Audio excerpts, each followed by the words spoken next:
Mansfield Independent School District proudly welcomes you to Vernon Newsom Stadium and tonight's 4A Division I state semifinal matchup featuring from Region 1 District 4 the Eagles of Decatur High School and from Region 2 District 5 the Cougars of China Springs High School. Good evening, Eagle fans, and welcome aboard tonight's broadcast of the Division I 4A state semifinal game between your Decatur Eagles and the Cougars of China Springs. I'm Pat Wadlington along with Charlie Tibbles and Rob Matthews. Decatur will appear in the semifinal round this year for the fourth time in school history and the second time in the past 4 years. China Spring, the defending state champs in 4A Division II. We'll be right back with your pregame show brought to you by Total Plumbing Solution and Renshaw Brugg. Renshaw Brugg. Renshaw Brugg. I'm going to reset Pat while we're on break. I'm good. Here, it's the Santa outfit that's got me rolling. But let's take a quick break, and we'll be back with your pregame show right after this. I'm really getting tired of doing these. Hey, Casey Caraway with the Caraway team. One thing I know about selling real estate, curb appeal really helps. One of the best at creating curb appeal is Chase Chapman with Chapman Landscape and Irrigation. He told me he's getting his hands dirty today. He's working hard. He's always in the field. Let's catch him in the act right now. Chase! No! What are you doing? Hey man, take it easy. We're doing yoga back here. You told me you'd be working today. These Eagles made the playoffs, man. I'm working out, trying to get in shape. I'm not doing this anymore. I am done. I'm over it. I'm done.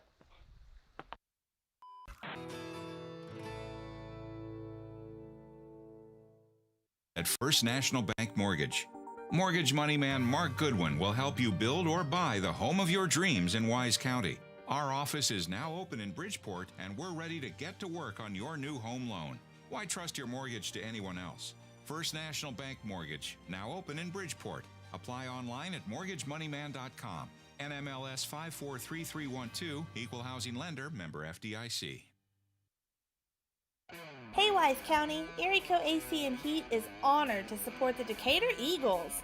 Since 1982, Erico has been Wise County's premier HVAC specialist, taking care of all your heating and cooling needs, as well as sales, refrigeration, and installation services. If you're in need of HVAC assistance, call us at 940-627-5882 or check us out online at eriehvac.com. Let's go Eagles! Woo! Bison Creek Homes is an established home builder in Decatur, proudly serving Wise County and surrounding areas.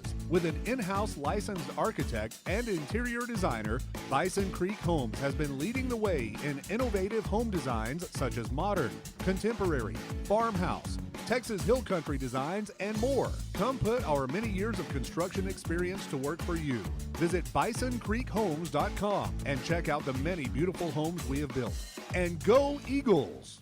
Cobb Rental, located in Decatur, has the best selection of prices in the Wise County area on equipment rentals and sales. They have skid steers, lifts, trenchers, welders, forklifts, excavators, backhoes, and much more on hand and ready to go to work for you. Whether you need heavy-duty backhoes or trailers for transport, chances are Cobb Rental will have what you're looking for.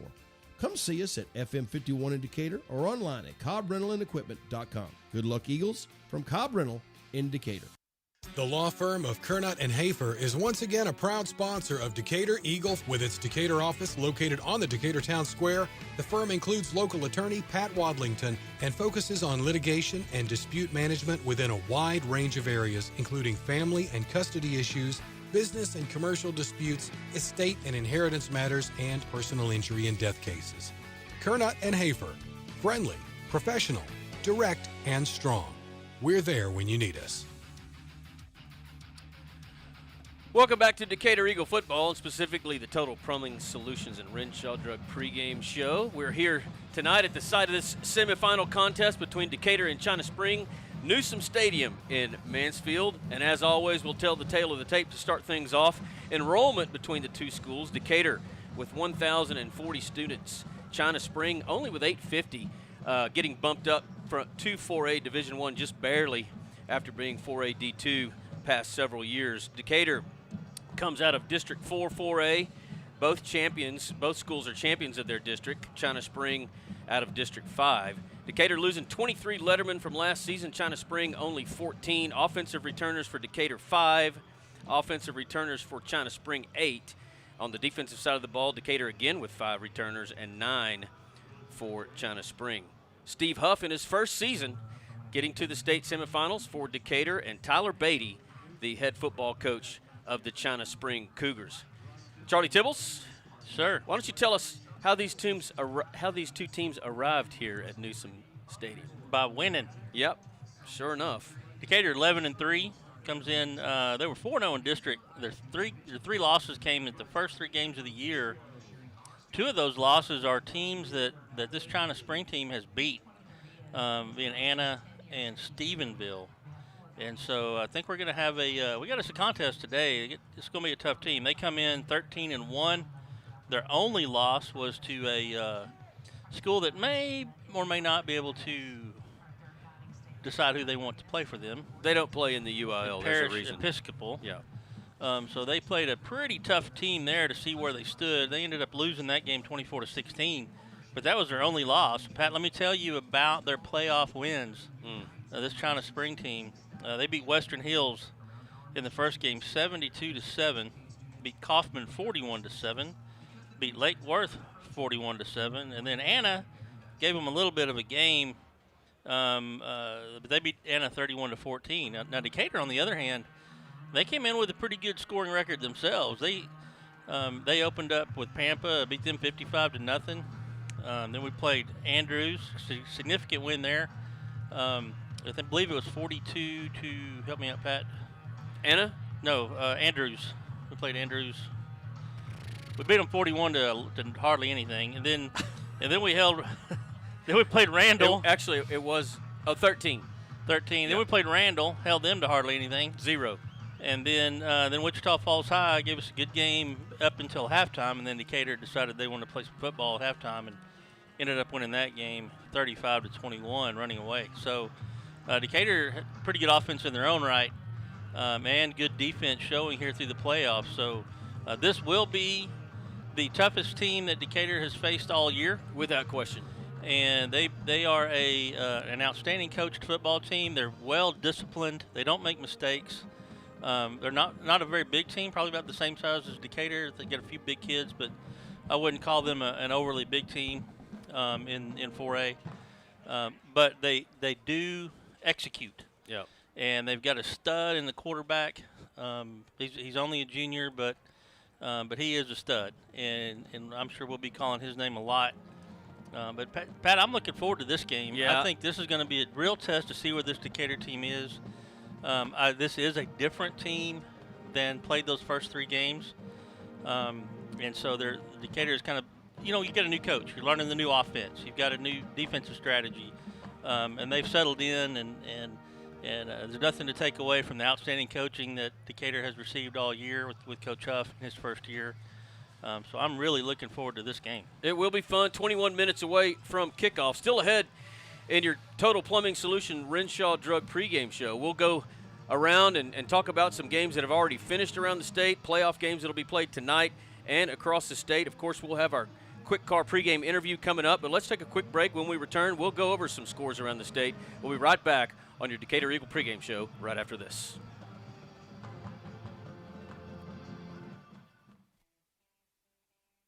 Fuzzy's Taco Shop is your one-stop taco shop. For breakfast, brunch, lunch, dinner, hang time, game time, you get the picture. Our Fuzzy's Baja-inspired tacos, nachos, burritos, and fresh salads are perfect for any time of the day. Grab your ticket stub and head into your local Fuzzy's in Decatur today or tomorrow for free chips and queso with a $5 purchase. Dynasty Overhead Door is the premier garage door company in North Texas. We offer garage door sales, installation, and repair services for both residential and commercial customers. If you're looking to replace your old unsightly garage door at home with a new one or add on another commercial overhead door in your warehouse, visit our Big Blue shop right off North Highway 287 in Decatur or online at dynastyoverheaddoor.com. Dynasty Overhead Door says, "Go Eagles!" Fit and Wise in Decatur is proud to provide sports medicine and therapy programs for all North Texas athletes with injury clinics on Saturday mornings. Their sports and therapy program features an experienced sports medicine team, a wide range of team and extreme sports programs, and physical therapy and rehabilitation services to keep you on top of your game. Fit and Wise has a state-of-the-art therapy location right here in Decatur, along with others around the Metroplex. Come by and visit our friendly staff or visit us online at fitandwise.com. This pregame interview with Coach Huff is brought to you by Quick Car of Decatur, located at the intersection of South Highway 51 and Thompson Avenue. Coach, thanks for joining us, and congratulations on being the Region 1 champs for 2022 here in Decatur. Had a big win over Wichita Falls, I guess the second one over them this season. But talk about kind of the flow of that game, a little closer in the first half than the second, but what are your comments coming out of it? Yeah, I think it was, for us, it was as advertised. I mean, they were, I think, Wichita Falls High was peaking also. You know, they've been on an upward swing, watching them play since we played them the first time and watching video. And then we got an opportunity to watch them play after we played Randall. We stayed and watched half of the game against Brownwood. So, you know, definitely trending up. And so it was as advertised. A very physical ball game. Knew their number 4 was going to do his thing, so you have to stop him on both sides of the ball. But again, first half very, very tight. Second half we were able to make a few plays and get our run game going finally, and I think that was the difference in the ball game. Well, I was going to ask you about that specifically. Preston had some great runs and a couple touchdowns. Nate had the one real long one and looked really good. What did we make any adjustments at halftime in our blocking scheme, or was it, you think we just wore them down? What do you give credit to for that second half? I think it was more of kind of settling in the game what we're going to do. We knew how we were going to attack to start the game, and we did. And he come back, and then you know, we'd played well the first half, just didn't have much to show for it. Just like I told the defense, we sat down, and you know, they had the one tip pass for a touchdown, and I mean that's the way it goes. I'm not making excuses. That's just the way football goes. So, you know, I told the kids, you played your tails off first half. Let's go out in the second half and just continue to play the way you played. And let's start capitalizing on some of these, field position situations. And so I think that was much more of it. I think the kids settled in. We did some read stuff with Preston and was able to break off some runs in there. And then, strangely enough, bottom line is we went back to what we've done, from way back. And, it's just some really, really basic football. The kids just execute it. And sometimes, as a coach, try to outsmart yourself, but I think the kids proved us right or proved us wrong on that one. Well, it seems like every week we have a strong second half, and as the second half time ticks away, we seem to get stronger and stronger. And I don't know. I've seen the team condition earlier in the year. I know you kind of dialed that back a little bit in the playoffs, but we don't. I know that Wichita Falls had several kids going both ways. I don't know that we have anybody that goes both ways on a regular basis. What are your thoughts on whether that's a benefit to us down the stretch? I think there's two sides to that. I really do. For years, I've kind of been the same way. We try to play as many kids as we can on one side of the ball, just for that reason alone, especially when the pace we run on offense. But as the years gone along, also, more kids that are kind of like dual type players also have had time to pick up on things on the other side of the ball. So, different times this year, we've thrown Antoine in on the offensive side of things, and but still, I look at it like, as a kid that plays both ways, getting tired, is when he goes in the ball on the other side of the ball, is he better than a kid that maybe not quite athletically as that one, but he's not as tired. So that's kind of I think the thing if we could bottle that up, we wouldn't have any issues. But you always kind of toy with that and try to figure it out. But again, we try to keep them as fresh as possible. Well, I know a little bit before we started this interview, I think it leads into, we talked about the health of the team, and I guess the playing when you're tired, you could get hurt. But right now, going into this ball game, other than a couple of injuries that we've had where kids are out for the season, everybody else seems pretty healthy. Is that right? We have managed the last couple of weeks to slowly but surely get back to healthy. We were a little dinged up about 3 weeks ago, and are actually really concerned about 2 of our starters being able to play at that time. And then as the week went on, they both kind of healed up, and we were able to get through the Randall game, and then get through last week's game and come out, just the regular bumps and bruises. But right now, I think we're kind of pushing forward with probably as best health we've had for a while. Well, we are down to the Final Four in in classification for Division One, and next opponent out of Region 2, the champions, China Spring Cougars. They've been ranked either 1 or 2 the vast majority of the season. You hear a bunch of talk about Region 1 versus Region 2 and whether Region 1 is weak and Region 2 was the strong region. What are your thoughts about all of that kind of stuff, and specifically just the Cougars in general coming into this ball game? I think again that's why we play them, and you don't pick what region you're in. I know we've played some pretty good teams out of Region 2 this year. Yeah, that's true. So it's not like we haven't seen that region, but rightfully so. I mean, they're ranking and coming off a state championship last year in Division 2, and having some good returning players on both sides of the ball. So I think their ranking is warranted. But they do a great job on both sides of the ball. I mean, they've got a good group of kids. You can tell they're well entrenched in their system. That's one thing I do know about China Spring not being from on this side of the state for it all. But looking at things like longevity of a program, they've had some coaching changes over the last few years, but usually it was the same last name that came in as the head coach or somebody on staff. So what they've been doing it for a long time. And when your kids are entrenched in a system like that, you just continually it's a program, and they year in year out they're going to have good ball clubs. Well, you've been able to watch film, I'm sure, this week, and your staff has. And last week they were able to defeat Anna, who was previously undefeated, and our opponent in Week 1. What do you see as the strengths of the Cougars, both offensively and defensively? I think just overall they have good team speed for one thing. Both sides of the ball, the kids run well. But I'll start offensively first. I mean, it all goes around their quarterback. I mean, he's a very good football player. They graduated quarterback last year. He's Player of the Year, and turn around and have another one right behind him. It's I think in the same mentioning of the same Player of the Year. But you look at it, they just do, they've got a really good running back, and they do a lot of things to spread the ball sideline to sideline, ability to push the ball downfield, and they just do a lot of things good. I guess I would say more than anything, they're just efficient. They do things well, and they execute, and again, I think that comes from being in a system with coaches that have been with each other for a while, that the kids have come up through it, so they're, it's just like second nature to them. And then defensively, a little bit different defense than we've seen for some weeks.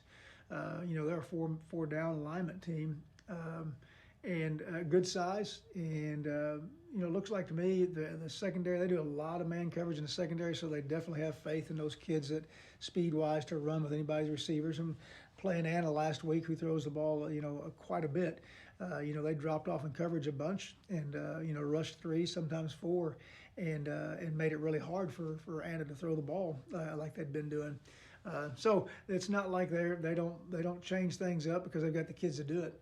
But again, you look at it, I look at a program like China Spring, and I think that's where anybody in our situation, you look at trying to take your program is to where you're in the thick of things year in, year out, and I can appreciate about their program. So what's your message been to the team this week? It's a state semifinal game, and there's social media and talk about China Spring and their record and how great they are, and there's a few people talking about Decatur, and but to some people it's kind of we're definitely the underdog, so to speak. How have you addressed that with the boys this week? I talked to them about opportunity. I think sometimes you go through here we are, going into our 15th week of games, and it's easy to overlook what they've done to this point, and looking at you're one game away from playing for a ring. And so looking at the opportunity and see what's right before you, and understand how close the reality of it is. Because sometimes I think, I asked the kids the other day, I asked the senior class, I said, raise your hand if when you were a kid growing up as a Decatur Eagle, how many of you guys dreamed about playing state championship, win a state championship game? Almost every one of them raised their hand. I said, absolutely. I mean, that's what you do as a kid. You dream about playing the state championship game. I said, you have the opportunity to play in that game. You have one more game to get there. So that's kind of what we've been talking about this week, and there's a lot that could be said about being an underdog and all that stuff. But I just told the kids this. I said, bottom line is, and I told them this on Saturday morning. I said, you know, if you can be picked as an underdog, whatever it is, but I said if you go beat somebody and everybody calls it an upset, it's only an upset if you consider yourself an underdog. So you know, we'll just go out there and play the best we can. Yeah. Well, I always leave you with this. Ask you what keys are to the game. So Decatur versus China Spring. Give me 3 keys to what Decatur needs to have happen or not happen, come out with a victory against the Cougars. For us on defense, stay away from the big play. Make them churn it and use it. Use the chains, because I think if you're good on first down defense, it sure helps. That short chain gets you in where they can take shots and stuff like that. But is staying away from the big chunk plays. Offensively, for us, take care of the ball. I say it a lot. Don't be afraid to punt. Field position's okay, but also, you know, we've got to be calculated in what we do and taking shots when you think there's going to be shots there or whatever it might be. And then special teams wise, I think that, you know, the protection game is crucial. When you're punting the ball, protecting thing is crucial, because when you want to switch ends, you know, the quickest way to switch ends is to switch it the wrong way, and that's have one blocked on you. So, you know, taking care of that. But I think the return game becomes very, very crucial also, because, you know, being able to, because they do some different types of kicks and stuff, and being able to field the ball and pull out good field position when you're just, you know, regardless of catching the kick and returning it, and getting the ball to semi-midfield, you know, that's good stuff, because you've already got the field semi, not flip, but you're close to flipping it right there. So I think taking care of that would be a big deal also.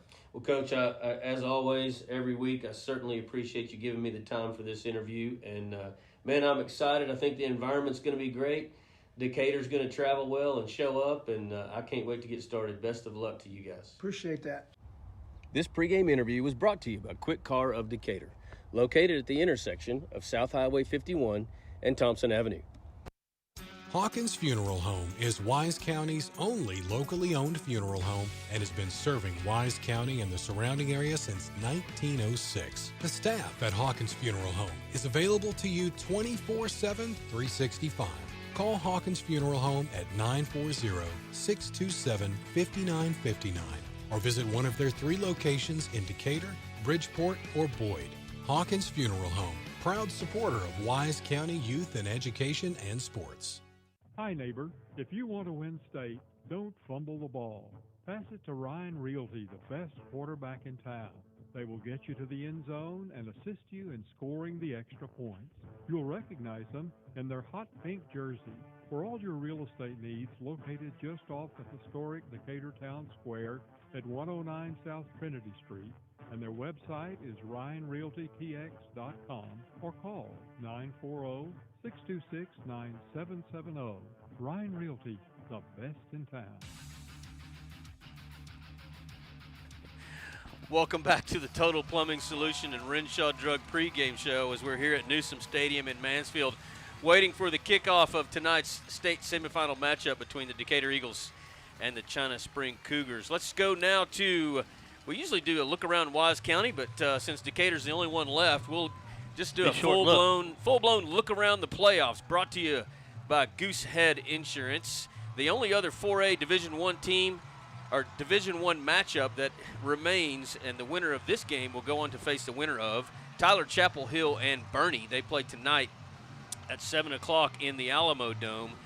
If you drop down to the Division II level of 4A, Carthage will face Glen Rose. Wimberley faces Cuero. 5A Division I, Longview versus Aledo, and that game will be on Saturday. Corpus Christi Veterans Memorial will play College Station, Coach Huff's former team, still in the playoffs. 5A Division II matchups, South Oak Cliff versus Argyle, and Liberty Hill versus Port Neches Grove. And at the 6A division, we've got DeSoto versus Geyer, Duncanville versus Prosper, Austin Vandergrift versus Katy, and Austin and Westlake versus Galena Park North Shore. Pat, there's already a score in that Bernie-Tyler Chapel Hill game. That'd be 7 for Bernie Greyhounds, Tyler Chapel Hill Bulldogs 0. That's with 4:02 left in the first quarter.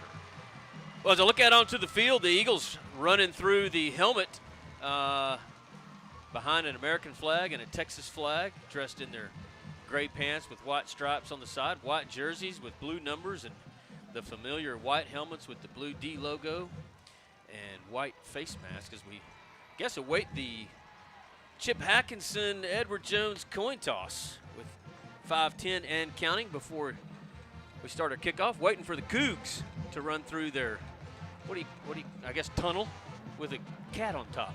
Yeah, before it was inflated, it looked like a big rubber chicken laying on top of it. Sort of. Looked like it's a cat on a hot tin roof over there. But it's a pretty fearsome-looking tan cougar they have over there on their blow-up tunnel. China Springs dressed in white pants and the, what color, baby blue? Is that what you'd call that? I'd call it North Carolina blue-ish. Yeah. About the same color that's on the logo here on the computer screen. Yeah. Those color jerseys with white numbers, baby blue helmets, and we are still waiting for their captains to get to the middle of the field. Talk a little bit about the matchup while we're waiting. Common opponents between these two teams, Alvarado, Stephenville, and Anna.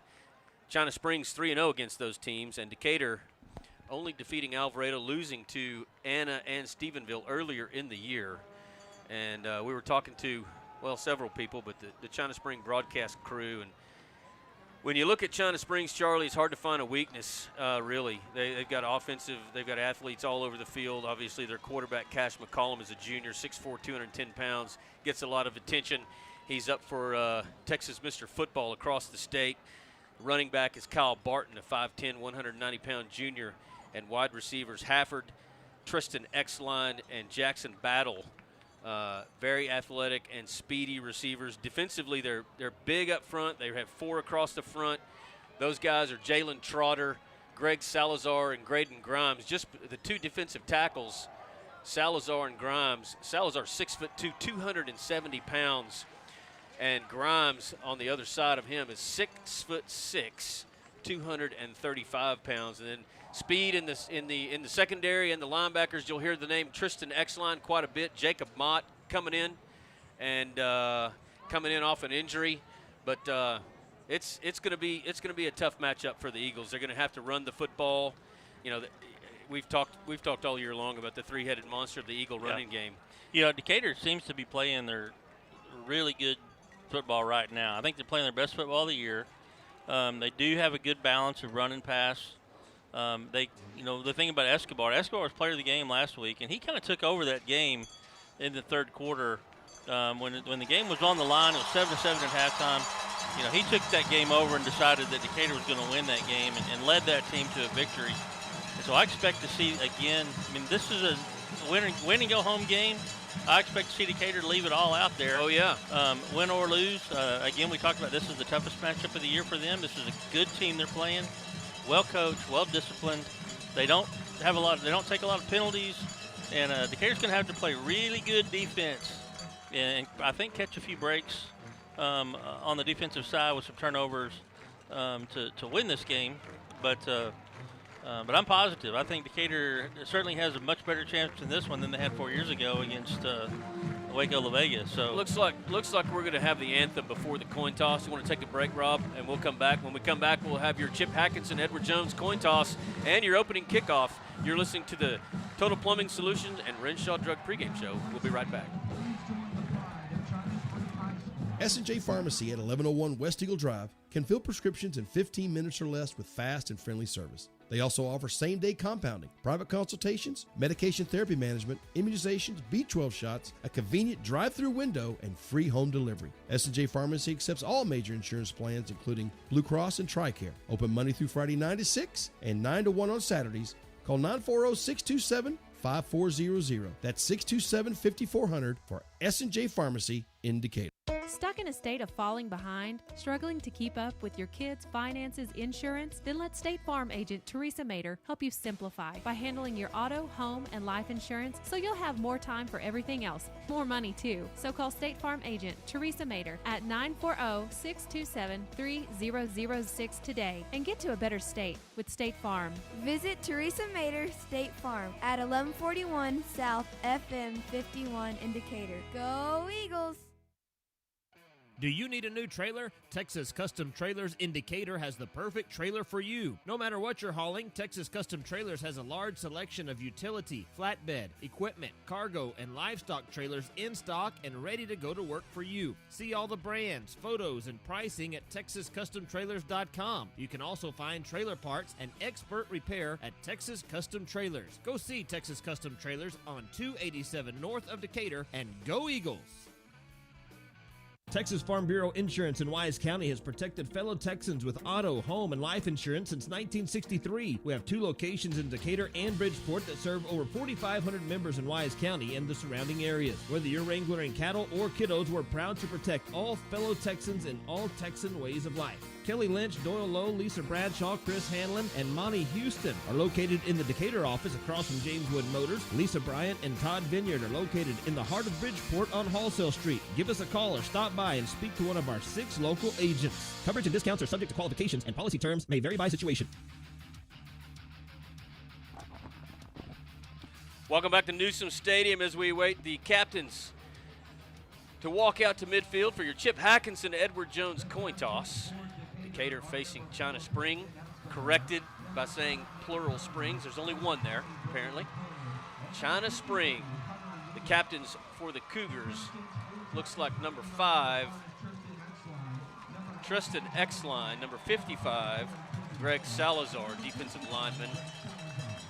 Trying to see the other 2 numbers. I got you, Pat. Number 10? Number 10, yeah. Kenan Sisk. 18, I'm sorry, not 10, 18. That's Jacob Mott. And 54, Colby Hale. For the Eagles, Hunter Wingert, Nate Palmer, Preston Escobar, and Brody McClure. Are we going to get the audio of this, Rob? We're not? I'll do it. Hey, boy. Are you going to give the speech? Hey, boys, this is my field. Y'all play good, but just play hard to the whistle. When the whistle stops. You know, it's Sling Blade. Sling Blade referee today. While we're waiting to see what happens, let's talk a little bit about the weather. I don't think it's going to be a factor. We're in 60-some-odd degrees, low 60s. Doesn't look like there's going to be any precipitation, but there is a strange fog blowing in from the east. It's sitting at about 100 feet off the ground, I think. Yeah, nothing like Lubbock back in 2019. We were just talking about that a second ago. It's just kind of up above the stands, kind of eerie looking, which, Dumas was an underdog in that game, so we're the underdog here. I might bring the fog on. You never know. So that's why you play this game. We might be looking at going to Texas Stadium next week. Looks like there's a coin. AT&T Cowboy Stadium, or whatever the heck they call it now. All right, Decatur wins the toss and will defer. So I'm sure, I'm a betting man, that we're going to be kicking off. We will be kicking from the north end zone to China Spring in the south end zone. And that'll do it, boys. Let's take a break, and we'll come right back with your opening kickoff, brought to you by Parker Properties, right after this. At Outlaw Equine, our goal is to help you and your veterinarian succeed in maintaining the soundness of your horse. Dr. Harvey welcomes referrals from his colleagues and corresponds via telephone and video throughout the length of their stay. Our staff takes great pride in the body condition and level of fitness of every horse that leaves our facility. Come see us today at 2124 County Road 4127 or call us at 940-626-8387. Outlaw Equine, where the champions go. Welcome back to Newsom Stadium for Eagle playoff football on Decatur Sports Network, presented to you by Chapman Landscape and Irrigation and Fit and Wise. Starting lineups for that Decatur defense along the defensive front: Hunter Chenault, Tobin Petrie, and Ethan Talley. Your linebackers: Brody Edens, Wyatt Vinzant, Lando Henry, and Lane Heston. And now in your secondary: Cade Brazil, Brody McClure, Cade Johnson, and Antoine Gilbreth. And Eleazar Eldape will tee it up to kick this Parker Properties opening kickoff tonight. Back deep to receive for the Cougars, number 8, Trey Hafford, and number 24, Gabe Watkins. Both seniors, as the Eagles break their huddle. The ball spotted in the middle of the field at the 40-yard line. Eldape with his hand up, drops it, and we are underway. Kick is high, fielded at the 11-yard line, brought out to the 20, now all the way out to the 30. That was Trey Hafford, and that'll be where China Spring will start this opening possession from their own 30-yard line. Quarterback Cash McCullough will have in his backfield behind him Kyle Barton, as the Cougars huddle right on their 30-yard line near the sideline, and now they break and run onto the field. On 1st and 10, China Spring go 2 receivers wide left in a stack formation, one to the right, Barton to McCullough's right side. They'll hand it to Barton. He's up the middle, short gain, maybe 3, all the way out to the 34-yard line. Like Lando Henry possibly, and Brody McClure on that tackle. Yeah, and Ethan Talley coming up from his line position also to get on that tackle. 2nd and 6 for the Cougars. Same formation, 1 receiver wide right, 2 to the left in a stack formation. McCullough from a shotgun takes the snap, play fake, throws it complete short on the near side. It's good for a first down. Tackle made by Brody Edens, but that one was complete to Trey Hafford. You know, that was one of those plays that when we were talking to the radio guys for China Spring, they said they'll do those little quick outs. It's almost like a little run play. Oh, yeah. Gets the ball out quicker. Well, and McCullough has a quick release, and he fired it over there. It was over there quicker than most. Yeah, I just had to pick up 1 block, you know, get about 8 yards on that. 1st and 10, inside give. That's Tech's line, and he had 1 man to miss. And it was Brody McClure with a shoestring tackle. Dropped him after a gain of 8, and the Cougars into Decatur territory at the 48-yard line, 2nd and 2. You know, McClure coming up from his safety position to make that tackle. But, you know, if our safeties are making tackles, we're in for a long night. That was Tristan Exline. He'll go both ways, and they'll move him around on offense from wide receiver to running back. He's in the backfield again along with Barton, each on the side of McCullough. They'll hand it to Barton this time, hesitates at the line of scrimmage, and he's going to be dropped for a loss. That was Vinzant coming in from the backside. Yeah, it was good backside support from Vinzant, shucking his block on the outside, trailing him, tackling for about a 2-yard loss. So 3rd down 3. Cougars from the Decatur 49-yard line, opening possession of this state semifinal game here at Newsom Field in Mansfield. Big 3rd down here, Pat. Cougars look to the sideline for a play call, and McCullough gets it, communicates it to his offensive line. Inverse wishbone formation for the Cougs. There's your snap. Handoff coming to the near side. It's Barton. Hesitates at the 50, and he's pushed out of bounds. He's going to be short. No gain. Well, they'll give him 1. It's going to bring up 4th down and 2. Let's see what Coach Beatty does. Leaves his offense on the field for now. That was a great job by the Decatur linebackers, just sweeping him out. Wholesale not giving him any room to run upfield. Looked like they were going to bring the punt team on, and 4 people ran onto the field, and then they ran off. So China Spring will go for it. 1 receiver wide right, 2 to the left. And McCullough's going to punt it. It's straight up. It's a short punt, poor punt. Hits at the Decatur 38 and rolls straight out of bounds. And a great series there by the Decatur defense. Pat, I think that punt netted about 10 yards. Decatur's going to start it off at about their 38-yard line, it appears. So we'll get our first look at this Eagle offense again as they line up quickly. See if we can get to starters here in a moment. 2-back set with Escobar. It's Palmer and James.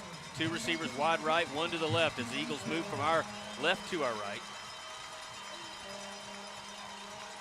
Escobar in a shotgun. James comes in motion out of the backfield. There's your snap. Handoff Palmer. He's through the line of scrimmage, but met quickly by Texline and pushed back. Short gain of 2. That's Tristan Exline. Living up to all the description that we got to him pregame right there. Yep. Yeah, he wasted no time coming in from his inside linebacker position and making that tackle. On 2nd and 8, Escobar throws it complete to Palmer here on the near side. Trying to make 1 man miss, and he can't. That was number 8, Trey Hafford. Great tackle there. And Palmer only good for 1 gain. Yeah, that's one of the few times I've seen a defender be able to arm tackle Palmer all year long. I can already tell this Cougar defense is fast and fundamental. 3rd and 7 for the Eagles. Kyler Crow goes off. They look to the sideline for a play call. Feltz and Luke White here to the near side. Hunter Smith alone to the far side. Snap is back. Handoff Palmer. He's up the middle. Short gain, pushes his way across the 45 to the 46. But he's going to be 3 yards short of the line to gain, and that's going to bring up 4th down for the Eagles. Punting unit comes onto the field. Jacob Haynes, your punter. You know, Decatur got some good blocking on the front.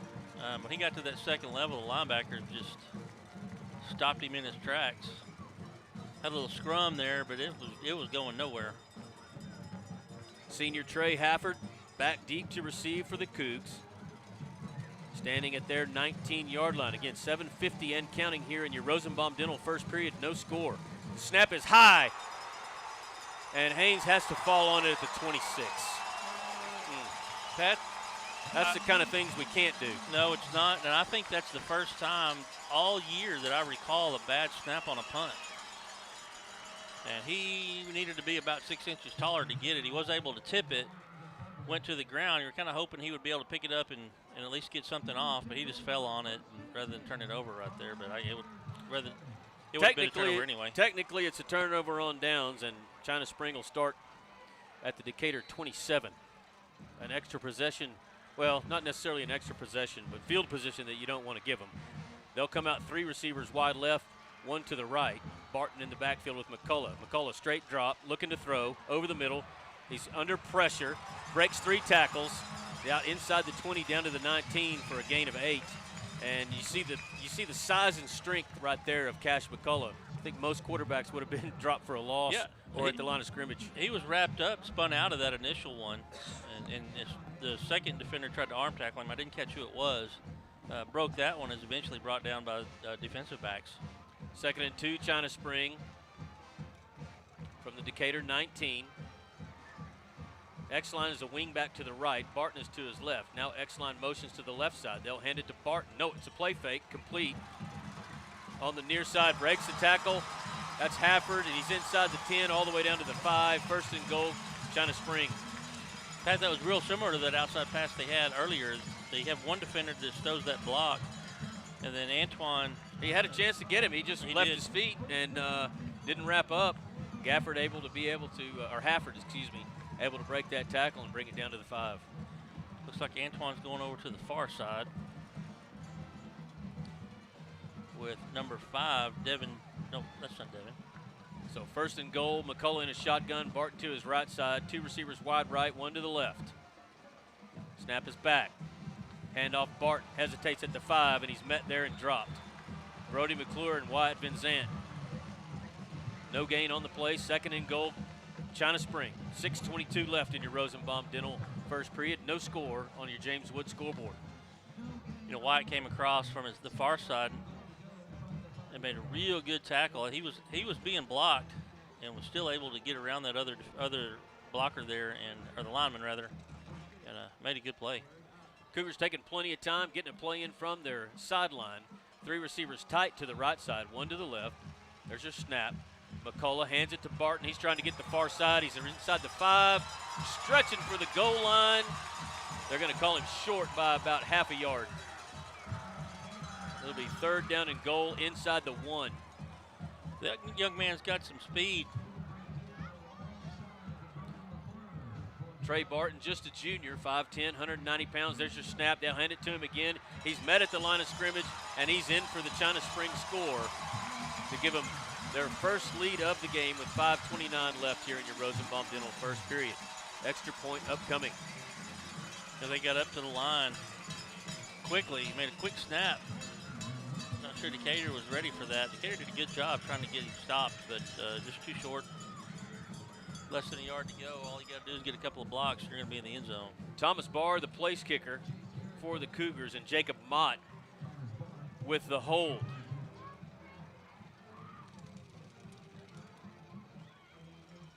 Hold is down, the kick is up, and it is good in your score. China Spring 7, Decatur nothing. We'll be right back after this. For all your seamless gutter needs, give us a call at Wise Gutter Solutions, area code 940-389-7880 for a free estimate. We service Wise and all surrounding counties. We offer new install, repair, leak protection, and cleaning services. We have over 32 different colors for you to choose from also. You can log on to our Facebook page and follow us at Wise Gutter Solutions or our website, wiseguttersolutions.com. We appreciate the opportunity to earn your business and we look forward to speaking with you. Make the wise choice, Wise Gutter Solutions. Go Eagles! Build or Welcome back to Decatur Eagle playoff football on Decatur Sports Network at Newsom Stadium in Mansfield, where our score is China Springs 7, Decatur nothing. 5:29 remaining in your Rosenbaum Dental first period. Thomas Barr jumping up and down, stretching his legs as he's about to have the ensuing kickoff with Antoine Gilbreth and Nate Palmer both back deep to receive this kick. They're saying in pregame, Charlie, that Barr's got quite a leg. We're gonna see here, I believe. There's the kick. It's deep. Gilbreth's going to let it hit at the 3, and it's going to roll into the end zone and be a touchback. Decatur will start its second possession of this first quarter. They'll start from their own 25 here.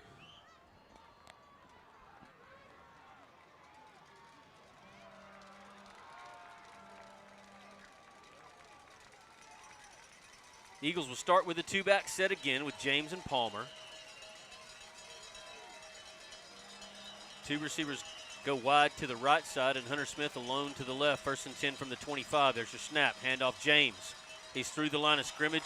Short gain out to the 27. And it's tough going in there with big number 55, Greg Salazar, and number 12, Graydon Grimes. You know, go ahead. One thing we've seen so far is this team wraps up well. 3 receivers tight to the right side. Pistol formation for the Eagles.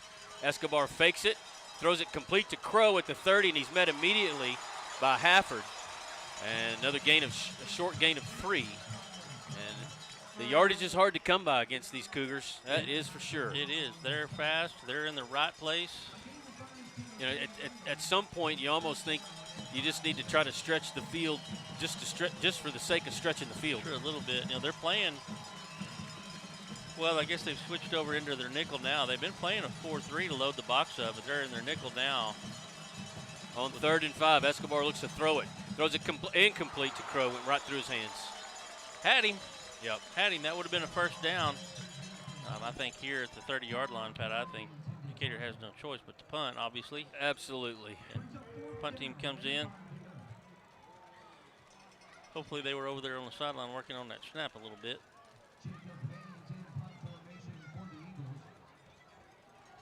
So Hafford will go back again to receive it.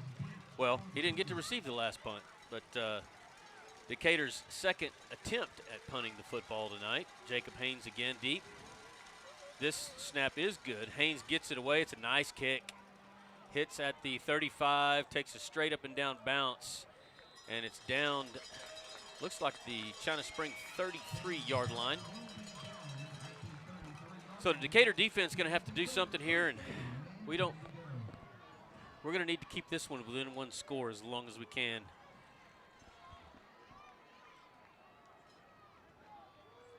Look at that ref. Did you see that? Kind of had a Tony would be giving him all kinds of business. He's got a gate. Oh, speaking of Tony, where's that beard at? 1st and 10 Cougars from their own 33-yard line. Ball on the right hash. McCullough in a shotgun. He'll bring X-line in motion. Now he'll stop at a wing. Play fake. Pass is complete to Hafford at the 30. He's all the way out across the 40 to the 44. That's another China Spring first down. You don't normally see Brody Edens bounce off of someone when they're trying to make a tackle. That's what we just saw there. So 1st and 10 China Spring, 3:57 and counting left here in your Rosenbaum Dental first period. The Cougars will send 3 receivers wide to the right side, 1 to the left. Barton in the backfield. McCullough's going to throw it again to the far side. It's complete. Down the sideline. Oh, it pushed out of bounds there. I think that was Cade Brazil. That was the number 2. Zane Borland. You are or correct. was that Hafford? Hard to say. It's Hafford. You are correct about Cade Brazil as well. He was the one that came over from his safety position to knock him out of bounds, but he was the last man. This little pitch and catch passing game out on the edge is really working for China Spring and spreading the Decatur defense out as well. As advertised. 2nd and 3 Cougars from the Decatur 49. Handoff Barton up the middle. He's met short of the line to gain. That's a gain of 1 down to the Decatur 48. It'll be 3rd and 2.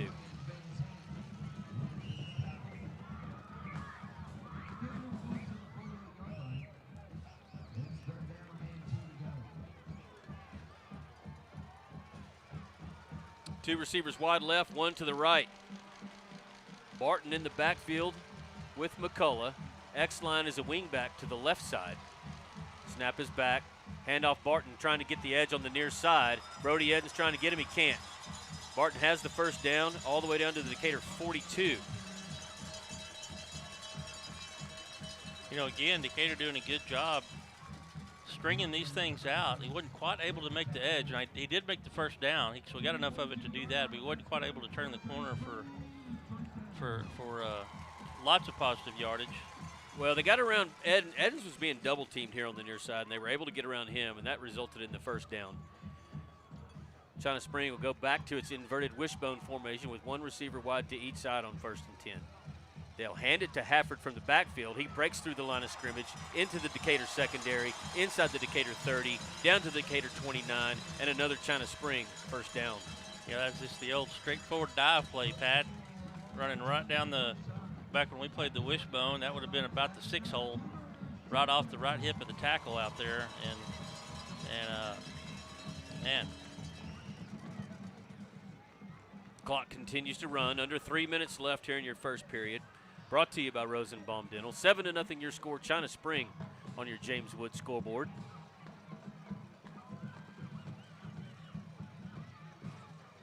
McCullough comes and motions out, and X-line is in a wildcat formation. He'll keep it, trying to get around the far side. He does, breaks 2 tackles, reverses his field, dances around inside the 20, all the way inside the 15, down to the Decatur 12. What an athlete he is.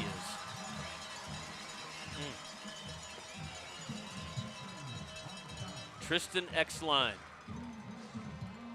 6'1", 205-pound senior. Yeah, Vendozer had a chance at him. Just couldn't quite wrap him up. That probably would have been for a loss.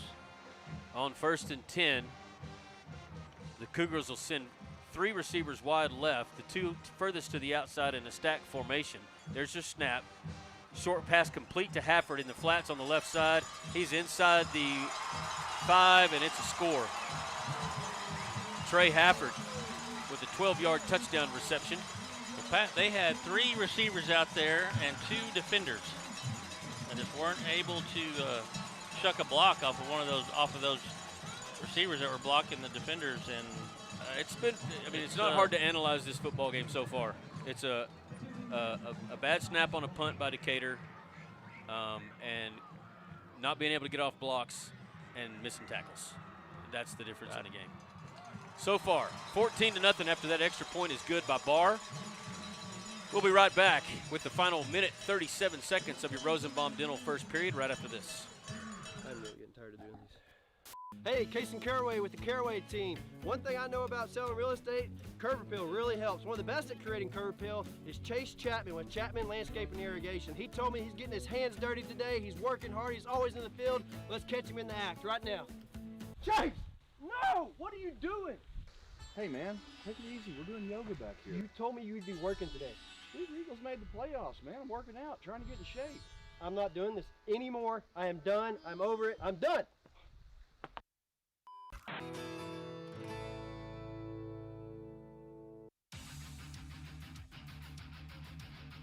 Welcome back to Decatur Eagle Playoff Football on Decatur Sports Network, presented to you by Chapman Landscape and Irrigation. 14-0 your score. China Springs with a 2-score lead as Thomas Barr marks off his steps to kick this one off with Antoine Gilbreth and Nate Palmer deep. There's your kick. This one's low. Hits at the 10-yard line and dies at the 6. Antoine picks it up. He's out across the 15, hesitates, and swallowed up and pushed back. The ball squirts loose, but they say he was down. They're going to mark him at the 17. You know, I think the intention was to let that roll in the end zone. But like you said, Pat, that ball just died. And I don't know if that was had no choice by design or if that was just a mishit and it worked out for the Cougars. But if you could do that by design, that kid will have a D1 offer well, tomorrow. They say that's the case. Pistol formation for the Eagles on 1st and 10. Eagle offense really needing to get something going here. Handoff Palmer. Coming to the line of scrimmage, nothing working. Out to the 19, gain of 1. Brought down again by X-Line. X-Line is I don't know any way to say it, man. The kid's a stud. Yeah. As advertised. 2-back set, handoff. James, he's met in the backfield and dropped for a loss.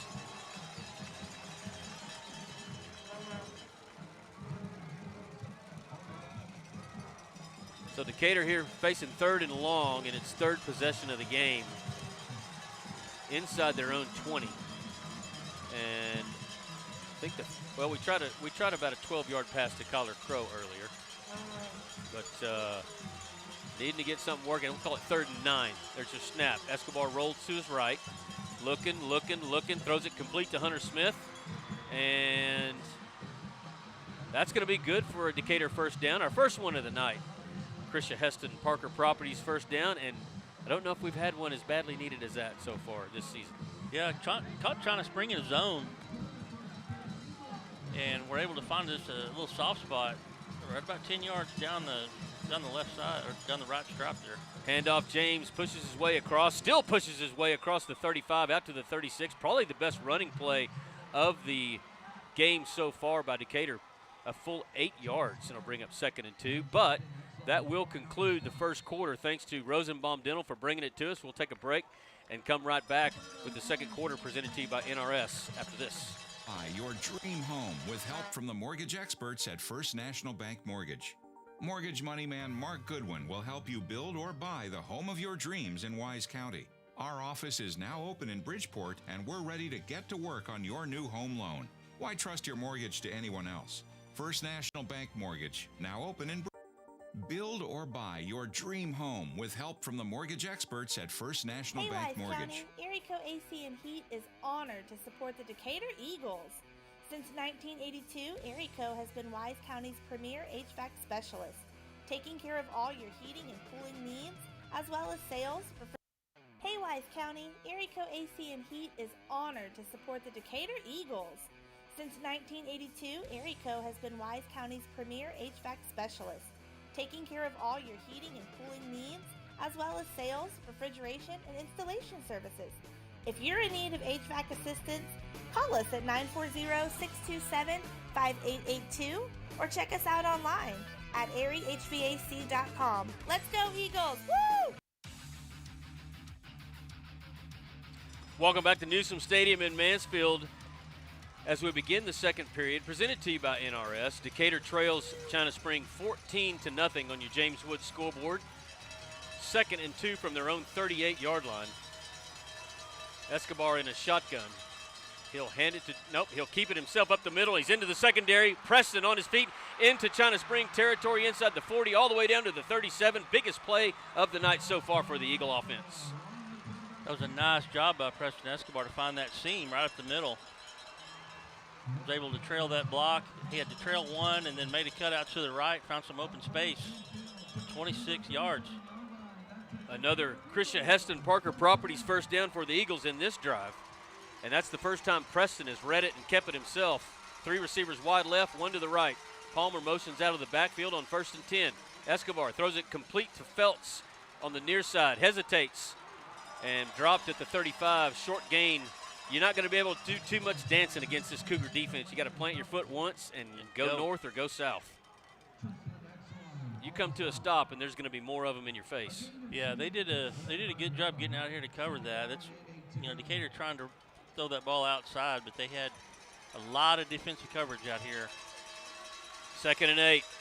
Escobar hands it to James. We're going to have a face mask there. That's going to be huge. Couldn't see which player it was. Grabbed his face mask and spun him around, and he slowed it. Not Phelps. It's slow to get up. But that's going to be 15 against the Cougs. I hope. I certainly saw it. Yeah, there was a couple of flags. Personal foul, Pat, face mask against the Cougars. Yeah.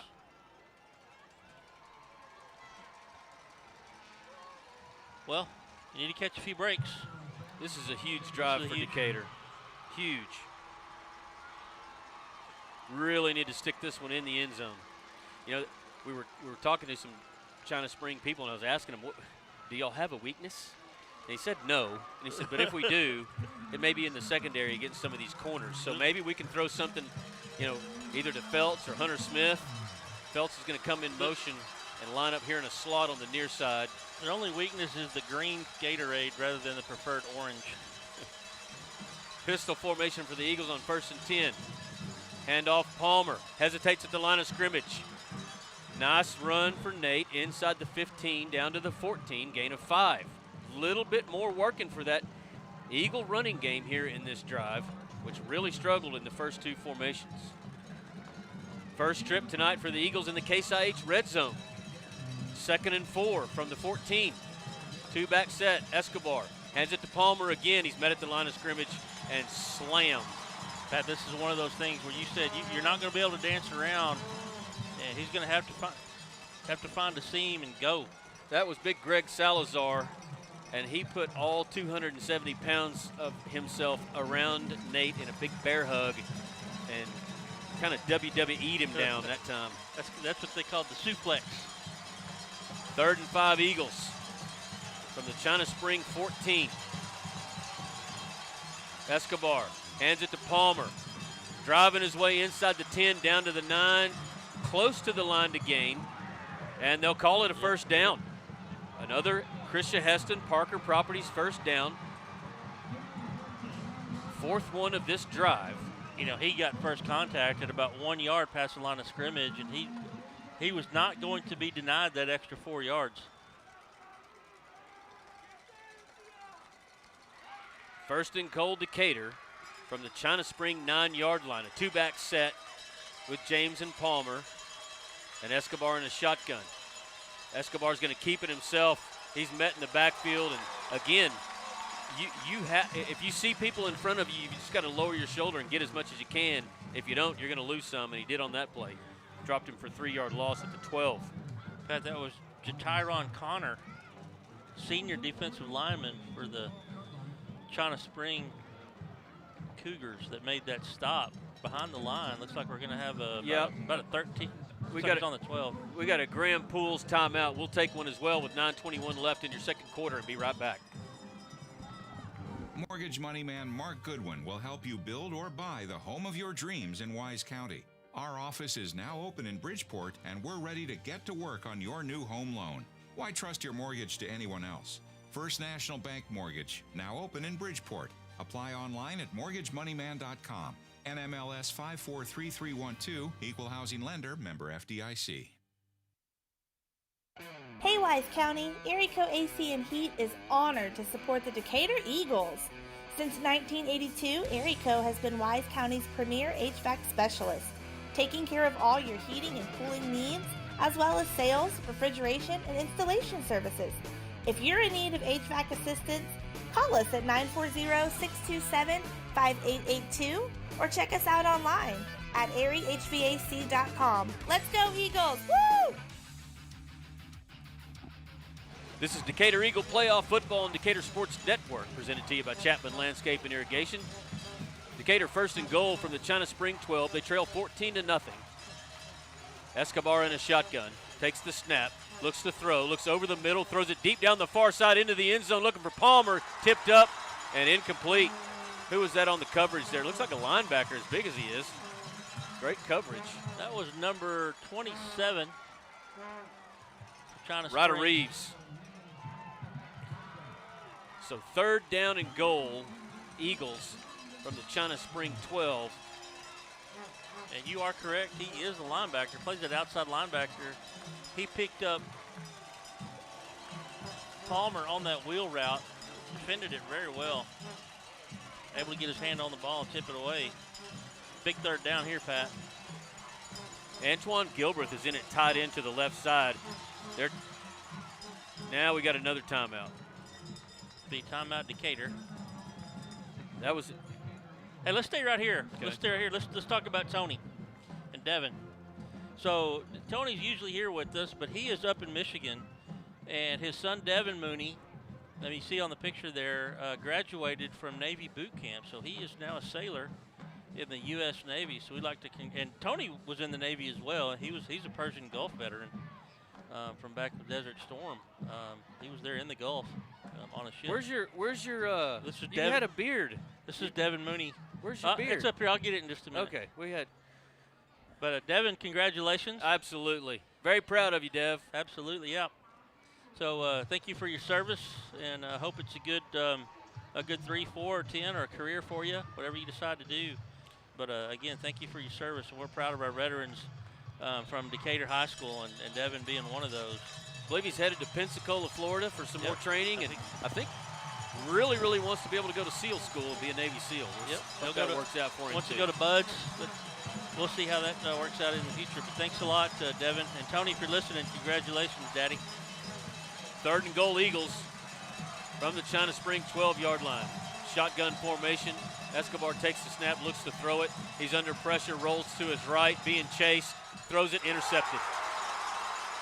Defender coming back, still on his feet, all the way out to the 33. Who was that? Looks like, well, that's our man, Tristan X-Line. X-Line just got back in that zone. They're playing a zone on the back side, and he was right there. I guess Preston didn't see him. Threw it right to him. Yep.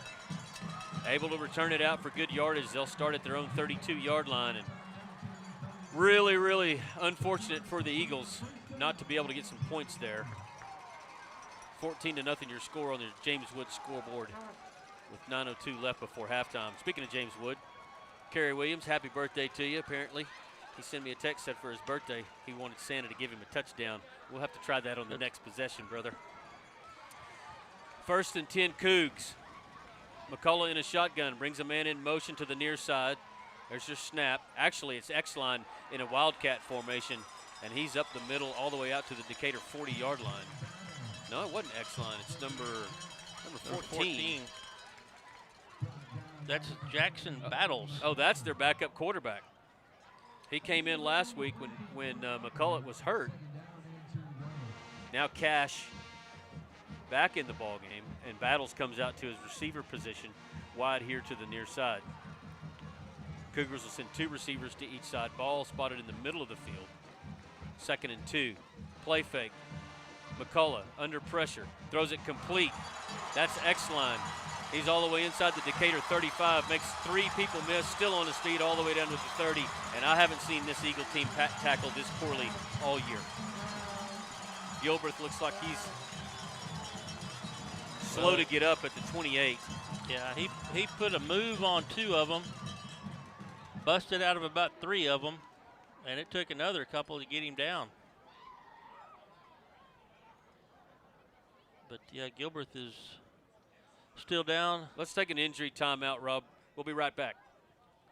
Sorry. Bison Creek Homes is an established home builder in Decatur, proudly serving Wise County and surrounding areas. With an in-house licensed architect and interior designer, Bison Creek Homes has been leading the way in innovative home designs such as modern, contemporary, farmhouse, Texas Hill Country designs, and more. Come put our many years of construction experience to work for you. Build or buy your dream home with help from the mortgage experts at First National Bank Mortgage.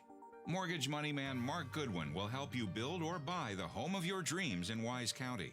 Our office is now open in Bridgeport, and we're ready to get to work on your new home loan. Why trust your mortgage to anyone else? First National Bank Mortgage, now open in Bridgeport. Apply online at mortgagemoneyman.com. NMLS 543312, Equal Housing Lender, member FDIC. 1st and 10 Cougars from the Decatur 25-yard line. McCullough's going to throw it deep. It's complete at the 10. And, it looked like he fumbled it into the end zone and out. That should be a touchback. They're going to call it a touchdown. Are you kidding me? Well, I put on the Tony Mooney beard, hoping it would bring us a little bit of luck. But was that X-line again? Just the opposite of that. Who was the receiver on that? Number 8 is Hafford. Yeah. As he stretched for the pylon, I thought the ball came out before he got to the goal line, and then went out the side of the went through across the goal line and out of bounds. And by rule that would be a touchback, but the official closer than I am. Well, you called it right, Pat. You said when you coming out of the break before we went on the air, you said they're going to throw it in the end zone, and I'll be danged if they didn't do it. They're not going to show the replay on the scoreboard, it looks like. 21-0 is your score. 7:54 left in your NRS second period. We'll take a break and be right back. Bison Creek Homes is an established home builder in Decatur, proudly serving Wise County and surrounding areas. With an in-house licensed architect and interior designer, Bison Creek Homes has been leading the way in innovative home designs such as modern, contemporary, farmhouse, Texas Hill Country designs, and more. Come put our many years of construction experience to work for you. Visit bisoncreekhomes.com and check out the many beautiful homes we have built. And go Eagles! Welcome back to Decatur Eagle Playoff Football on Decatur Sports Network, presented to you by Chapman Landscape and Irrigation and Fit and Wise Decatur. 7:54 left in your NRS second period, and Decatur in trouble. Well, I thought the Tony Mooney beard might give us a little luck, and I wore it one play, and it was a touchdown. So the Tony Mooney beard may not make another appearance. We'll see. I'm going to try to find you a score here for this Bernie game. It is going to be time for the Decatur offense to put one in the end zone.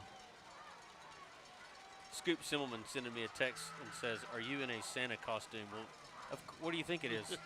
Devil outfit, Scoop? Come on. 14-0 Bernie over Tyler Chapel Hill as we sit here. Barr's kickoff will be fielded by Palmer at the 5. He's out across the 20. Nate across the 30. Still on his feet. Nate across the 50. It's a foot race. He's across the 30, and Nate Palmer will score Decatur's first touchdown, and he'll bring it within 2 scores. I'm looking for flags. 21-6. Not seeing any flags, Pat. He did like you talked about. He planted his foot and just ran north. And that is what Decatur needed to breathe a little bit of life into him in this ball game. 21-6. McLaughlin Supply sponsoring that touchdown, and your Decatur Tire extra point upcoming.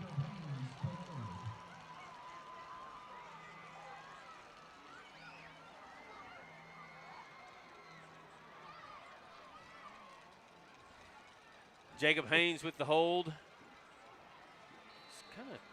What's he laughing at? I thought we were about to fake this because Jacob Haynes wasn't lining up right. I thought we were going to run a trick play, but now we're set. And El Dape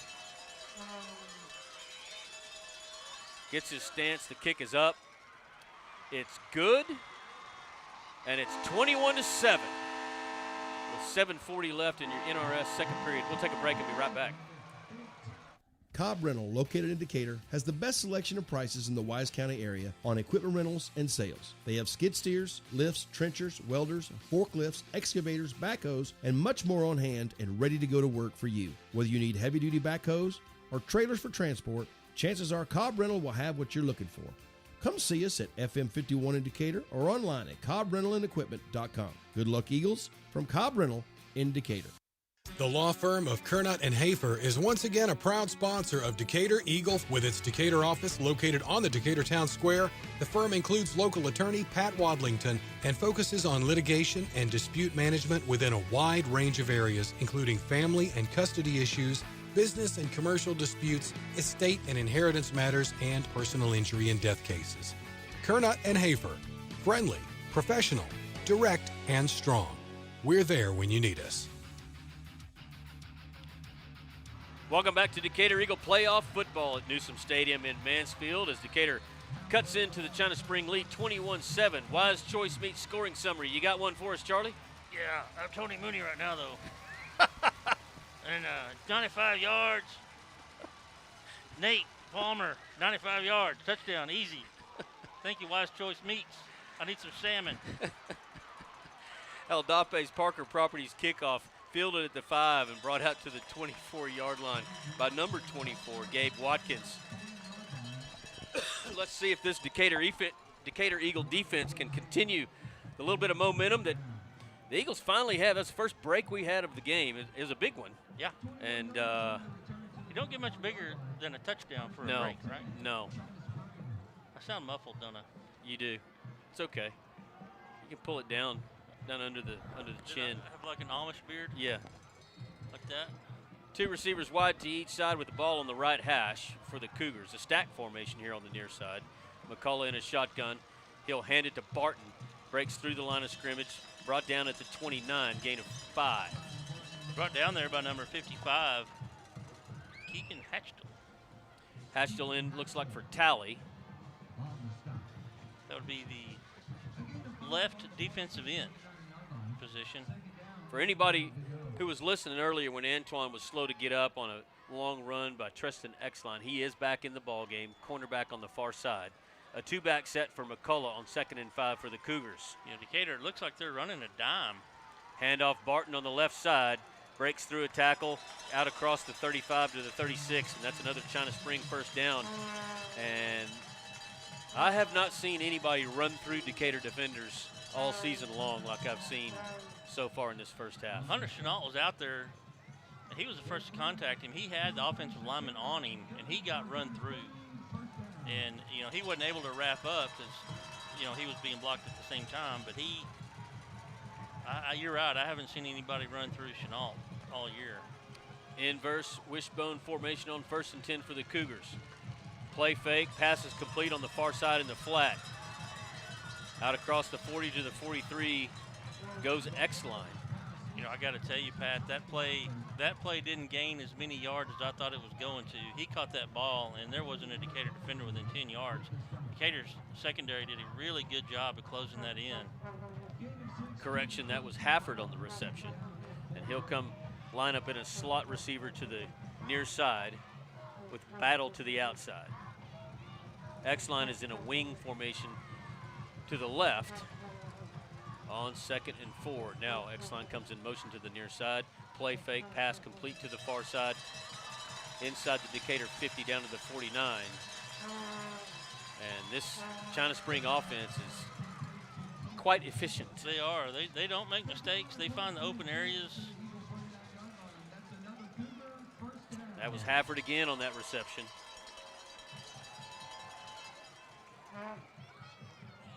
Now they'll go 2 receivers to each side. Ball on the left hash. Now a man comes in motion to the near side. That's Hafford. Now they look to the sideline for a change of the play.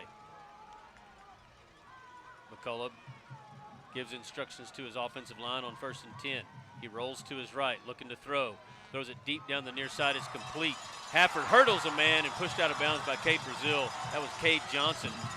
But what an athletic play there by Hafford. And, you know, I heard about these receivers, these Cougar receivers, and they are that they were athletic and solid, and they're both of those, that's for sure. Yeah, again, Decatur playing in that zone, and they had 2 deep and 2 in front of that. He just found that open space about 10 yards downfield. On 1st and 10, they've got stacked receivers on both sides. Shotgun. McCullough's going to keep it himself. Being chased. Brought down by Lando Henry inside the 25 at the 24. That's a gain of 5. That little rollout pass, McCullough just kind of looks and looks and looks. He's going to throw it outside, and if he can run it, he runs it. He waits till he gets to the line of scrimmage and really kind of makes the defense make a commitment. And pretty good job, actually, right there by the Decatur defense, even though he gained, I'll call it 4 yards. Spotted at the 24. That was Ben Zant, by the way, out was there it? on the tackle, yeah. There's your snap. Pass is complete on the far side in the flats, pushed out of bounds by Gelbreth. And that's going to be another China Spring first down. And this one is just I don't know if you're keeping up with plays or anything, but this drive is just 4 plays, 4 yards here, 5 yards here, 6 yards here, and yeah, nothing Decatur defense can do. they're running those little outside hooks, and they're getting 4 to 5 yards every time. I guess they're pushing the defensive backs back a little bit with the threat of the deep ball, and they just turn and the ball's there. They're only on the 16-yard line right now, so they ought to be able to tighten up. Hand off to X-Line. He's through the line of scrimmage, brought down at the 10. Well, they'll spot him at the 11. That's a gain of 7 yards. That'll bring up 2nd down and 3. Substitutions for the Decatur defense. Petrie will go off, and Caden Barnes comes in at nose tackle. This fog just continuing to roll in and get thicker and thicker, and it's harder to see the players on the far side of the field. I think that's number 6, Cameron Campos, on the far side. And Battle split wide to the right. Inverse wishbone. Now Barton's going to motion out of the backfield. It's an option to the left side. Pitch is made to X-Line, and he's bottled up, breaks through tackles, but pushed out of bounds. No gain, maybe a gain of 1. Brought down by Hunter Chenault, coming over from his right defensive tackle position. Stringing that along, finally able to push him out of bounds. Eagle defense did a good job of stretching that one out. They'll give him a loss on the play of 1. It'll be 3rd down and 5 for the Cougars. Well, let's get a stop here, boys. 2 receivers wide to each side on 3rd and 5. McCullough in a shotgun. Hands it to Barton. He's met at the line of scrimmage, and he's dropped. Gain or loss of 2. Now that's a great job there by the Decatur line, getting penetration. You know, all day they really haven't found a whole lot up the middle. Where they're beating Decatur is on the outside. Yeah, right off tackle. Yeah, I mean, they're looks like we got an Eagle timeout here, Pat. A Grand Pools timeout with 2:38 left in your NRS second period. 21-7 your score. China Springs in the lead. We'll be right back.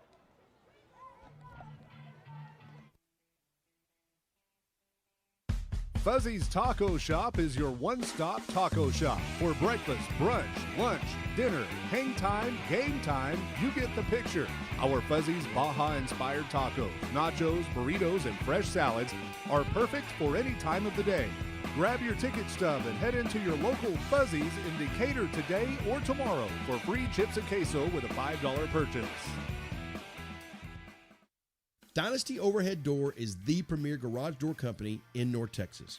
We offer garage door sales, installation, and repair services for both residential and commercial customers. If you're looking to replace your old unsightly garage door at home with a new one or add on another commercial overhead door in your warehouse, visit our Big Blue shop right off North Highway 287 in Decatur or online at dynastyoverheaddoor.com. Dynasty Overhead Door says, "Go Eagles!" Welcome back to Newsom Stadium with 2:38 left in your NRS second period. It's a field goal attempt by China Spring. Thomas Barr's kick is up and good. That one was from, I believe, 32 yards out. It could have been good from 52. Yeah, he's got a leg. That will add to the China Spring. Did he make it? They hadn't put it up on the scoreboard yet. There it is. Okay, 24-7. Just looking here at our stats that everybody can see. Total yards of offense for Decatur, 57. Total yards of offense for, Total yards of offense for China Spring, 248. China Spring with 14 first downs, Decatur with 3. And also 1 turnover for the Eagles and none for China Spring. So that pretty much tells the story right there. Yeah, they have the 1 turnover. They had that big turnover on downs, though, with the No, the turnover was the interception. Well, I'm saying, but it hurt. But the turnover on downs where that went over the head of the punter, you know, might as well have been a turnover down here on the. Or it could have just been more yards for the Cougars. That's true. So they did get 7 points out of it, unfortunately. I think they've only punted the 1 time. Their opening possession, they punted, but since then they've scored every time they've touched the ball. Barr's kick's going to be short this time. They're going to stay away from Palmer, fielded by Feltz at the 20. He's trying to get around the far side, and you're not going to outrun these guys. That's number 2, Zane Borland. Or was it 20? That's 2. You were correct, sir. Hard to see Hard to see those white numbers in those light blue jerseys with this fog in between us as well. Critical set of downs right here for Decatur. They get the ball coming out in the third quarter, and to stay in this one, they really need to put some points on the board with 2.5 minutes left in your NRS second. There's a snap to Escobar. Hands it to Palmer. Makes a few people miss, still on his feet, but not too much there as he's bottled up at the 24-yard line. Gain of 3. Pat, he was brought down by X-Line. X-Line almost let him get him kind of get out of that tackle. It just seems like with this Cougar defense, there's just another defender there for you so fast. You just don't have time. It's like they're playing with, it seems like they're, hang on a second. Go ahead. Pass is complete on the far side to Feltz. Stretches out across the 25 to the 27. Gain of 3. That's going to bring up third down and 4, maybe 5. Looks like 4. Kind of what it feels like, and this is kind of just for the crowd, it feels like they're playing with 12 men. I mean, they're all over the field, and there's always somebody there. Big play right here for Decatur. They really need to convert this for no other reason, not to give the ball back to China Spring before half. 2 receivers wide to each side. Snap is back to Escobar. He's going to keep it himself, trying to get the edge on the far side. Can't do it. That's X-Line again. Guess who made that tackle coming in from the linebacker position? We haven't seen speed like this from a defense in any team we've played all year. Even Anna, I thought Anna's defense closed like this, but not quite as much. Timeout on the field. Grand Pool's timeout with 1:18 left in your NRS second period. We'll be right back after this. Fit and Wise in Decatur is proud to provide sports medicine and therapy programs for all North Texas athletes with injury clinics on Saturday mornings. Their sports and therapy program features an experienced sports medicine team, a wide range of team and extreme sports programs, and physical therapy and rehabilitation services to keep you on top of your game. Fit and Wise has a state-of-the-art therapy location right here in Decatur, along with others around the Metroplex. Come by and visit our friendly staff or visit us online at fitandwise.com. Welcome back to Decatur Eagle Playoff Football, Decatur Sports Network, presented by Chapman Landscape and Irrigation. Decatur forced to punt the football from their own 28. China Spring taking that timeout with 1:18 left to give them a little bit more time to try to put even more points on the board before half. And I believe that's Trey Hafford standing back on the China Spring 38-yard line. Haynes' punt is away, hits at the 39, takes a Decatur roll inside the 30, inside the 25, and Hafford hops on it. If he was going to do that, he should have done it 8 yards ago. But they'll down it at the China Spring 22-yard line. 1:07 left before half. Is Charlie going to put on his Buddy the Elf costume at halftime? We're waiting on. Well, I brought it. We're waiting on a delivery from FedEx. I would, but it's too small. You told me to stay away from it, didn't you? Well, for several reasons. The Gunner bus was in a little accident on the way to the game today, and that's unfortunate. Where are they playing? They're playing Canadian at ACU tonight. Wow. Gunner versus Canadian, and the Gunner bus hit by a FedEx truck on the way to the game. But I think only the bus driver was hurt, and they going to play the game. Minor injury. So with 1:07 left in your NRS second period, China Spring going to start a drive from its own 22. Man comes in motion to the near side. McCullough rolls to his right, looks to throw, does throw, knocked down. Looks like that was Brody McClure. A little slow to get up. It was. He was looking for Trey Hafford, and McClure able to close on that one. Thought he was going to maybe try to pick it off there. I think he was going for it. It was a really good job by McClure. I think he got hit in his manlies. He's struggling a little bit. So Decatur has a 5 defensive back set in now with Jacob Haynes, a 3 safety formation. What do they call that, a nickel, dime? 3 safety, this would be probably a prevent of some kind, I would think. 2 receivers wide to each side.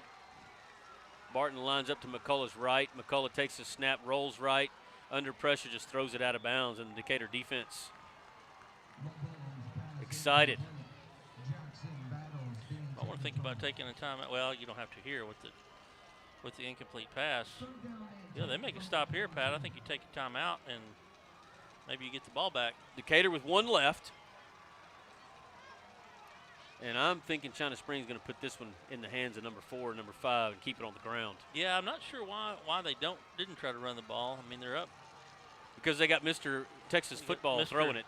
Texas Football and X-line stud on the backfield. On 3rd and 10, it's a draw play. And that's either Barton or X-line. It's Barton. And he's dropped for no gain. It'll be a punting situation for China Spring, and Decatur does call a timeout. You want to just hang right here? Yeah, I just want to comment on what a great play that was by Caden Barnes. I mean, Caden Barnes was playing. He's playing nose tackle, and he read that all the way. Shucked his block, and he allowed nothing on that play. And I didn't get to mention down here on a couple of those plays when China Spring had the ball inside the Decatur 20. They took out Petrie and brought in Barnes, and he's undersized, especially to play against this line. A former linebacker, and they moved him to nose tackle a few weeks ago. And I don't know whether it was quickness or what, but he was able to get some pursuit out on X-line on one of those plays and made a play there. And he's really added quite a bit of activity along that Decatur defensive front since he's been in. Well, I did get a little information from Petrie's parents. He is playing with some turf toe. Tobin is? Yeah. And so, but, you know, if they need the quickness, I think with this team, I think the quickness will benefit versus the size. The score 24-7. You got 49 seconds left to go. The James Woods scoreboard says 48 seconds. Landon Phelps back deep to receive the punt. And Mr. Everything Tristan Exline is the Cougar punter. Phelps standing at the Decatur 45-yard line. We got some sort of delay for some reason. Is it? What are we doing here? Well, let me see if I can see what the white hat's doing. He's just standing there. They're talking to the China Spring coaches over here on the sideline. And somebody's looking up. One of the coaches is looking up in the stands. Yeah, it has something to do with the clock. They're trying to get a message up to the clock operator since the official's mic is not working in the stadium. Gotcha. They're talking up here to these China Spring coaches, and they're going to tell them to go down the hallway and tell the clock operator to put 6 seconds on the scoreboard, and it's now at 54 seconds. How'd you know all that? I've been to a game or two. Man. Here, I'm going to just turn over my headset to Rob. Rob Matthews, ladies and gentlemen. The punt is away. Phelps lets it hit at the 50. It takes a China Spring bounce now straight up. Man, you got to get to that ball. 5 seconds ran off the clock. They're just letting it sit there. Yeah, they're going to let it. You got to catch those punts. My goodness. The Decatur team was already on the sideline. China Spring was around the football, letting time run off the clock, and the official's going to let it roll, and as long as the ball is moving. If you watch the SEC championship game last week, you might have seen that on the block. Well, and that's probably why Hafford hopped on that one earlier, because they were wanting to have some time for offense. But Decatur now only with 38 seconds left here in the NRS second period. 3 receivers wide right, 1 to the left. It's Hunter Smith alone to the left. They've got him bracketed up top. A 3 safety formation on defense for the Cougars as well. And we've got more delays for some reason.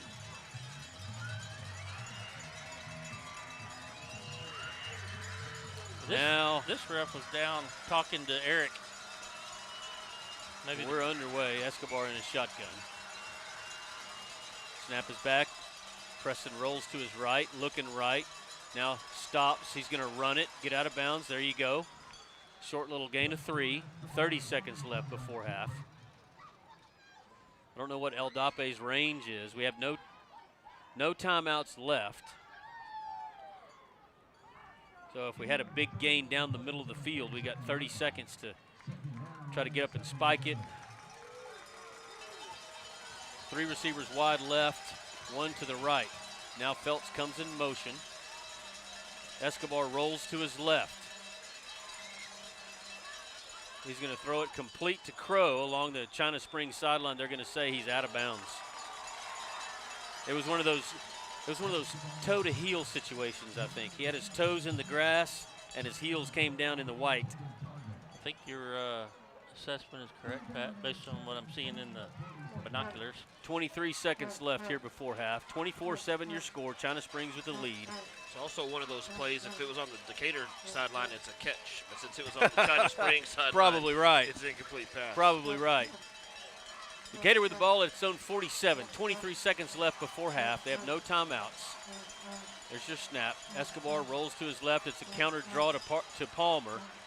And he's going to be stopped short of the line to gain, and that's probably going to do it. Yeah, he was trying to get out of bounds over there, just wasn't quite able to make it. Stacked up with about 4 Cougars, and right the last man to get up for the Cougars was guess who? That's going to do it. 2 seconds, 1 second, and that'll do it for the NRS second period. Your Eagles head to the locker room trailing 24-7. They will get it coming out in the third. But stay tuned. We'll be back with your halftime show. Listening to the Big Blue Marching Band. We'll have stats and scores around the area. Buddy Kirkland will come join us, and we'll be right back.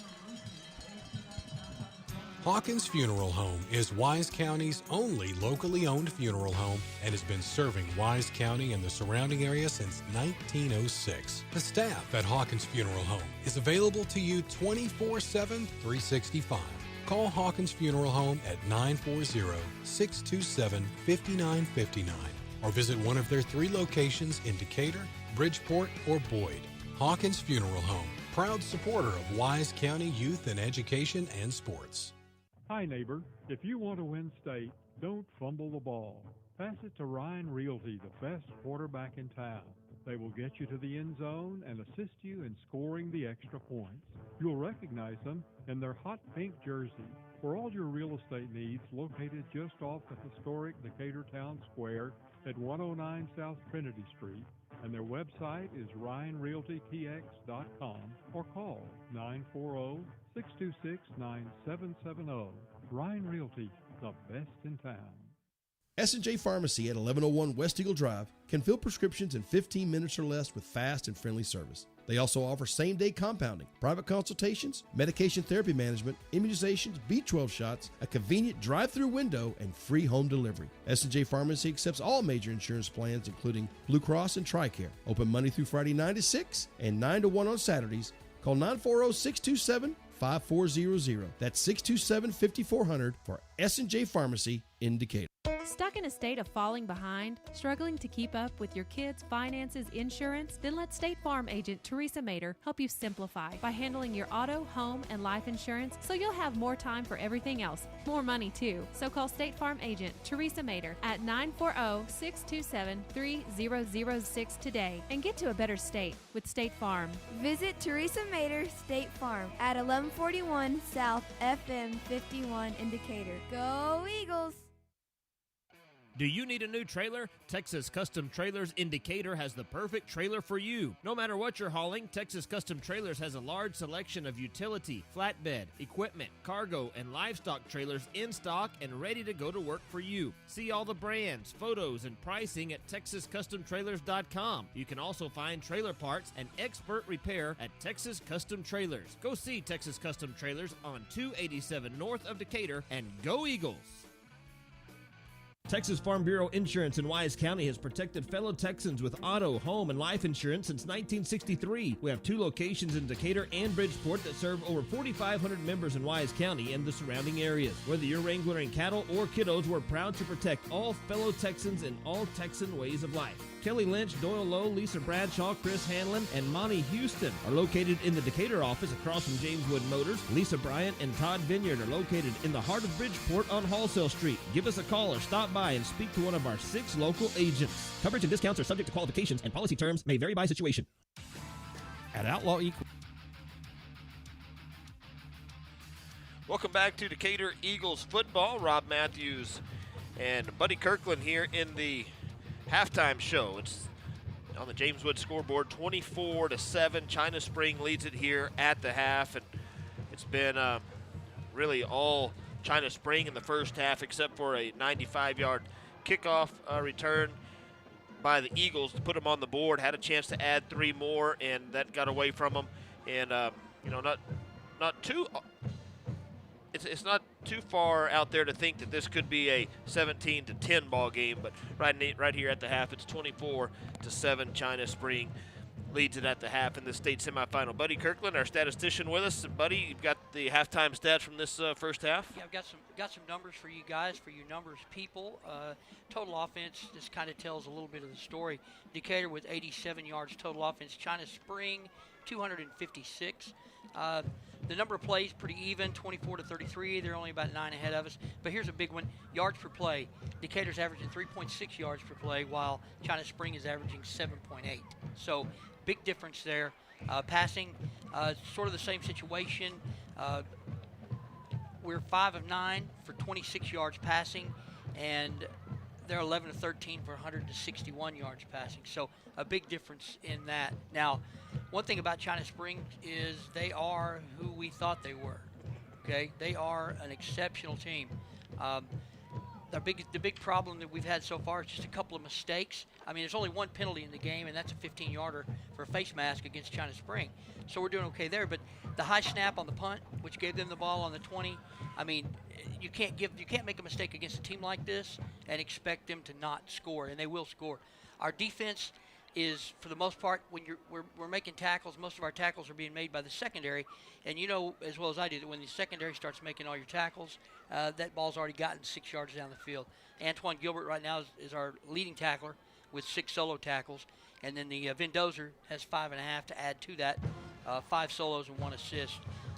Looks like we got about 18, 19 tacklers in the mix tonight, so we're not far off of what we normally do. But the problem is, like I said, all of our tackles are being made by our secondary. So they're making it to second, third level every time. Yeah, they are. The Eagles have missed a lot of tackles. And there's a reason they're the number 1 team in the state, defending state champions. They are not tackled very easily. But Eagles still in it, 24-7 at the half. I don't think anybody was hoping we'd be down 24-7 at halftime by 17 points, but still in it. And if you look on the bright side of things, there were chances to make this a little bit closer than it is right here at the halftime. And at half and in the second half, I expect them to come out and clean some of that stuff up and see if we can make it a closer ball game in the fourth quarter, then see what happens there at the buzzer. But normally in the second half, when these guys go in at halftime, Huff gets their head on straight, gets them right, because when they come out in the second half, they're usually battling much harder. So I look to see a little different game in the second half from Decatur. You're right. I think a lot of the tackles are sort of like arm tackles, and you can't arm tackle somebody like X-Line because he's going to rip your arm off. So he's an exceptional back, but he's nobody we can't handle. We've handled backs with his type of running ability before, previously. So he's still, we could still come back and take this. I really feel really good about where we're at, because coming out, getting the ball first in the second half, we can march down the field, score, and that kind of evens the tone a little bit, and it gets us back in it. The fog's starting to roll in here at Vernon Newsom Stadium. It continues to get thicker. As we look across the way to the stadium, it's very hard to see the top row of the bleachers over there on the Decatur side, and it's starting to make its way down. Earlier was hanging up near the lights. Now it's making its way down onto the field, and it's pretty thick up there, especially in those bright stadium lights. 21 minutes till the second half kickoff. We'll take a break, come back, and look at some scores from around the state of Texas. It's the state semifinals. You're listening to it on Decatur Sports Network. And our goal is to help you and your veterinarian succeed in maintaining the soundness of your horse. Dr. Harvey welcomes referrals from his colleagues and corresponds via telephone and video throughout the length of their stay. Our staff takes great pride in the body condition and level of fitness of every horse that leaves our facility. Come see us today at 2124 County Road 4127 or call us at 940-626-8387. Outlaw Equine, where the champions go. For all your seamless gutter needs, give us a call at Wise Gutter Solutions, area code 940-389-7880 for a free estimate. We service Wise and all surrounding counties. We offer new install, repair, leak protection, and cleaning services. We have over 32 different colors for you to choose from also. You can log on to our Facebook page and follow us at Wise Gutter Solutions or our website, wiseguttersolutions.com. We appreciate the opportunity to earn your business, and we look forward to speaking with you. Make the wise choice. Wise Gutter Solutions. Go Eagles! Hey Wise County, Erico AC and Heat is honored to support the Decatur Eagles. Since 1982, Erico has been Wise County's premier HVAC specialist, taking care of all your heating and cooling needs, as well as sales, refrigeration, and installation services. If you're in need of HVAC assistance, call us at 940-627-5882 or check us out online at ariehvac.com. Let's go, Eagles! Woo! Build or buy your dream home with help from the mortgage experts at First National Bank Mortgage. Mortgage money man Mark Goodwin will help you build or buy the home of your dreams in Wise County. Our office is now open in Bridgeport, and we're ready to get to work on your new home loan. Why trust your mortgage to anyone else? First National Bank Mortgage, now open in Bridgeport. Apply online at mortgagemoneyman.com. NMLS 543312, Equal Housing Lender, member FDIC. Build or buy your dream home with help from the mortgage experts at First National Bank Mortgage. Mortgage money man Mark Goodwin will help you build or buy the home of your dreams in Wise County. Our office is now open in Bridgeport, and we're ready to get to work on your new home loan. Why trust your mortgage to anyone else? First National Bank Mortgage, now open in Bridgeport. Apply online at mortgagemoneyman.com. NMLS 543312, Equal Housing Lender, member FDIC. Hey, Casey Caraway with the Caraway team. One thing I know about selling real estate, curb appeal really helps. One of the best at creating curb appeal is Chase Chapman with Chapman Landscape and Irrigation. He told me he's getting his hands dirty today. He's working hard. He's always in the field. Let's catch him in the act right now. Chase! No! What are you doing? Hey, man, take it easy. We're doing yoga back here. You told me you'd be working today. These Eagles made the playoffs, man. I'm working out, trying to get in shape. I'm not doing this anymore. I am done. I'm over it. I'm done.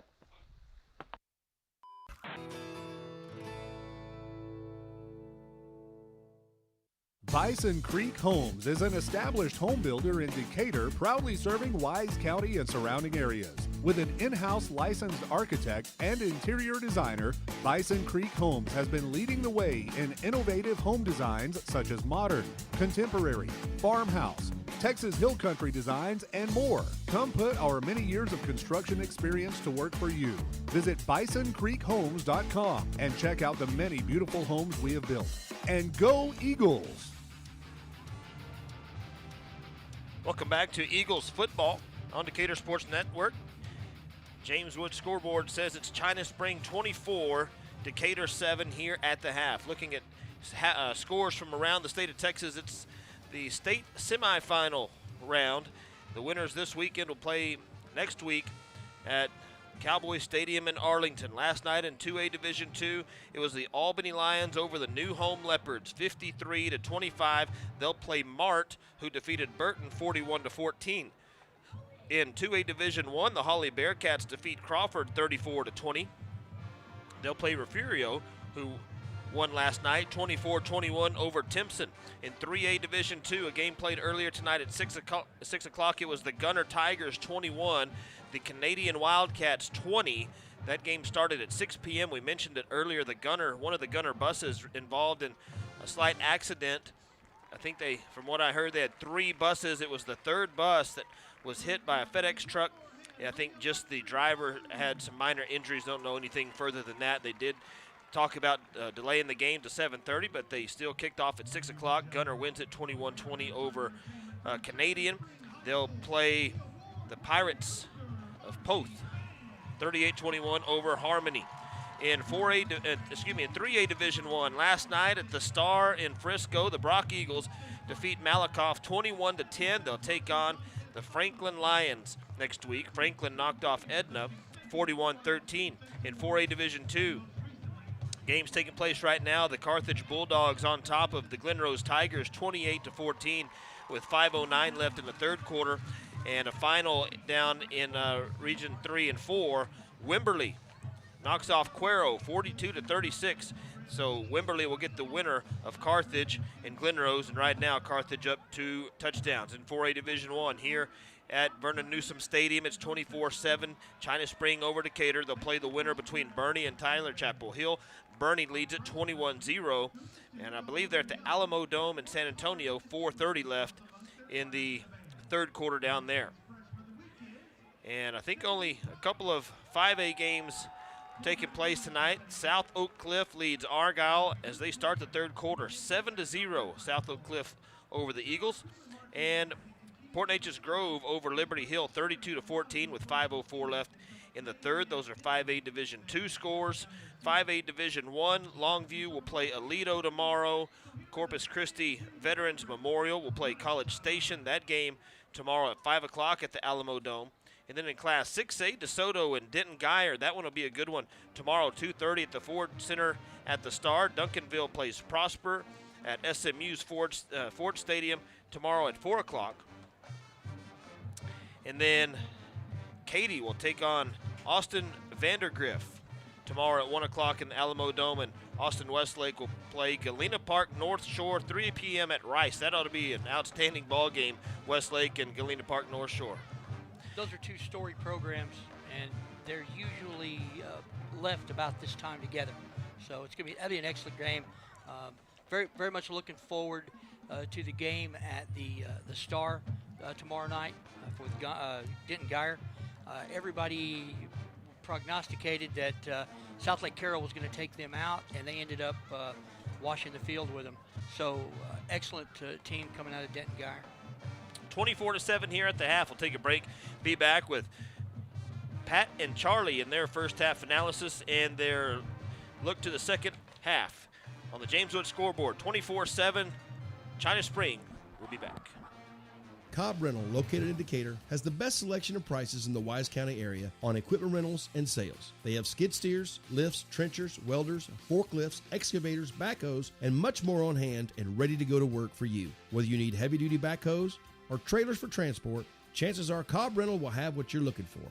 Come see us at FM 51 in Decatur or online at CobbRentalAndEquipment.com. Good luck, Eagles, from Cobb Rental in Decatur. The law firm of Kernot and Hafer is once again a proud sponsor of Decatur Eagle with its Decatur office located on the Decatur Town Square. The firm includes local attorney Pat Wadlington and focuses on litigation and dispute management within a wide range of areas, including family and custody issues, business and commercial disputes, estate and inheritance matters, and personal injury and death cases. Kernot and Hafer, friendly, professional, direct, and strong. We're there when you need us.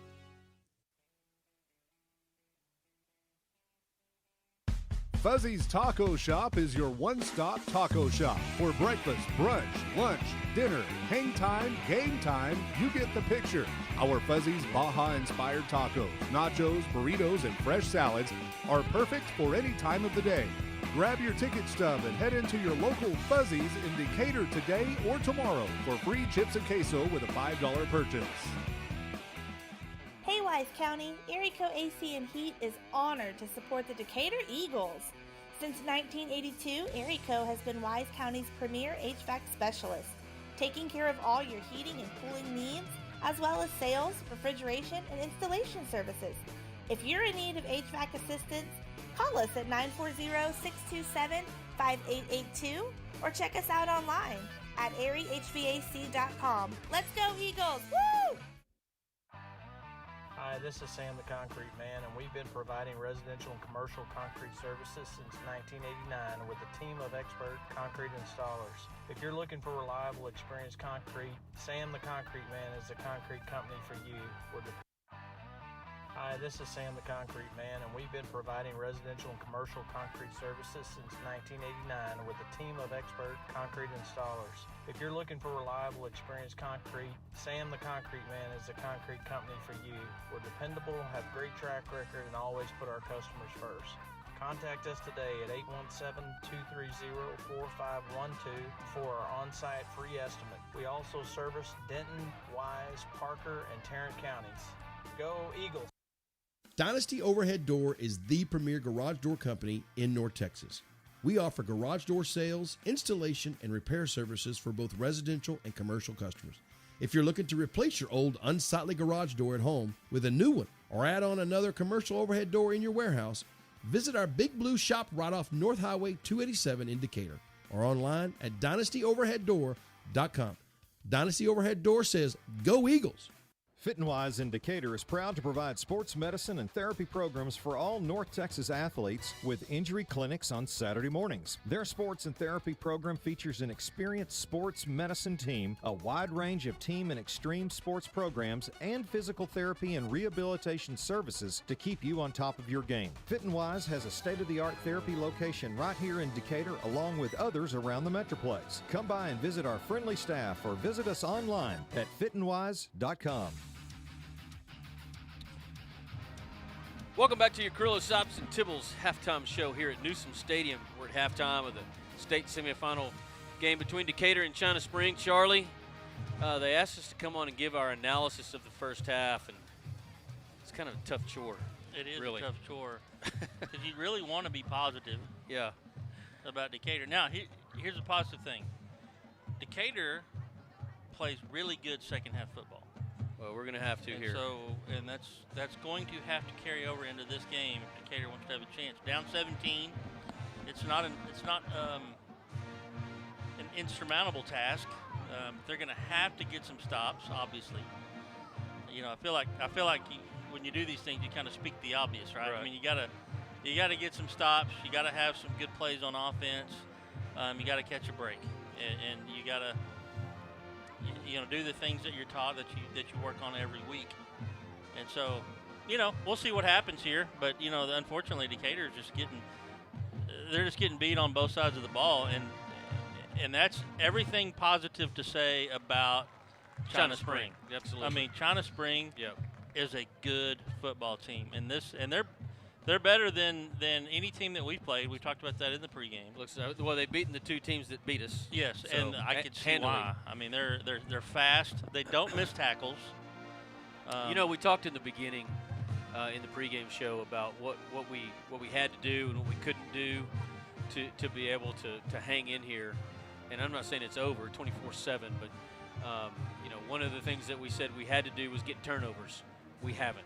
One of the things that we said we couldn't do was make mistakes and turn the ball over, and we've done that. We had the punt snap over Jacob Haynes' head down to the 15-yard line that gave China Springs a short field.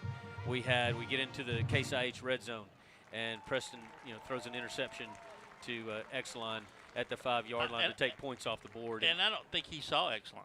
I think I'm sure he didn't, but it's just those are the kinds of things that we said we couldn't do coming into it, and we've done them, and that's why the score's 24-7.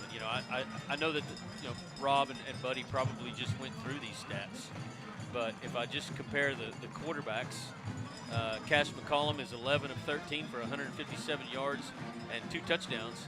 And Preston is 5 of 9 for 26 yards and 1 interception. And he only had that one, about 30-yard pass play for that touchdown. All that other yardage is coming from, passes that are less than 10 yards in the air. Yeah, or passes that are behind the line and they're picking up blocks and running after the catch, for 5 to 7 yards. And at a time. The China Spring defense is totally controlling the Decatur running game. Nate Palmer's had 8 carries for only 19 yards. Devin James 4 carries for 11. Preston 3 for 31, and I think half of that probably came on the first time that he kept it and got about 15 yards. Yeah, one of the things that Buddy was mentioning in the second quarter was it appears that they've got X-line spying Nate Palmer. Yeah. What's Nate's yards up there? Do you have it? Nate is, I just said it. He's only got 19 yards rushing on 8 carries. And I bet you, if I was a betting man, I'd bet half the tackles on Nate Palmer were X-line. I would think so. And that kid, he's got 5. He leads he and Trey Hafford both. Offensively, they both go both ways.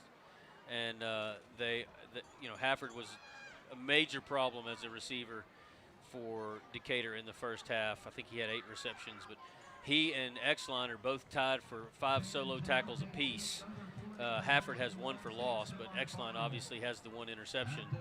And I was sending a text message to a friend of mine, David Beatles, guy I've known for a long, long time, and we ran around in this area actually before this stadium was even here. And I said, number 4, number 5, and number 8 are studs. And your assessment was correct.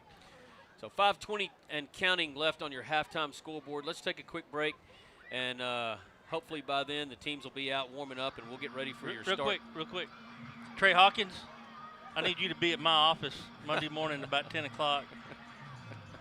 Bring a Santa suit. Bring a Santa suit. Let's take a quick break. You're going to wear it all day. Hawkins Funeral Home is Wise County's only locally owned funeral home and has been serving Wise County and the surrounding area since 1906. The staff at Hawkins Funeral Home is available to you 24/7, 365. Call Hawkins Funeral Home at 940-627-5959 or visit one of their 3 locations in Decatur, Bridgeport, or Boyd. Hawkins Funeral Home, proud supporter of Wise County youth and education and sports. Hi, neighbor. If you want to win state, don't fumble the ball. Pass it to Ryan Realty, the best quarterback in town. They will get you to the end zone and assist you in scoring the extra points. You'll recognize them in their hot pink jersey.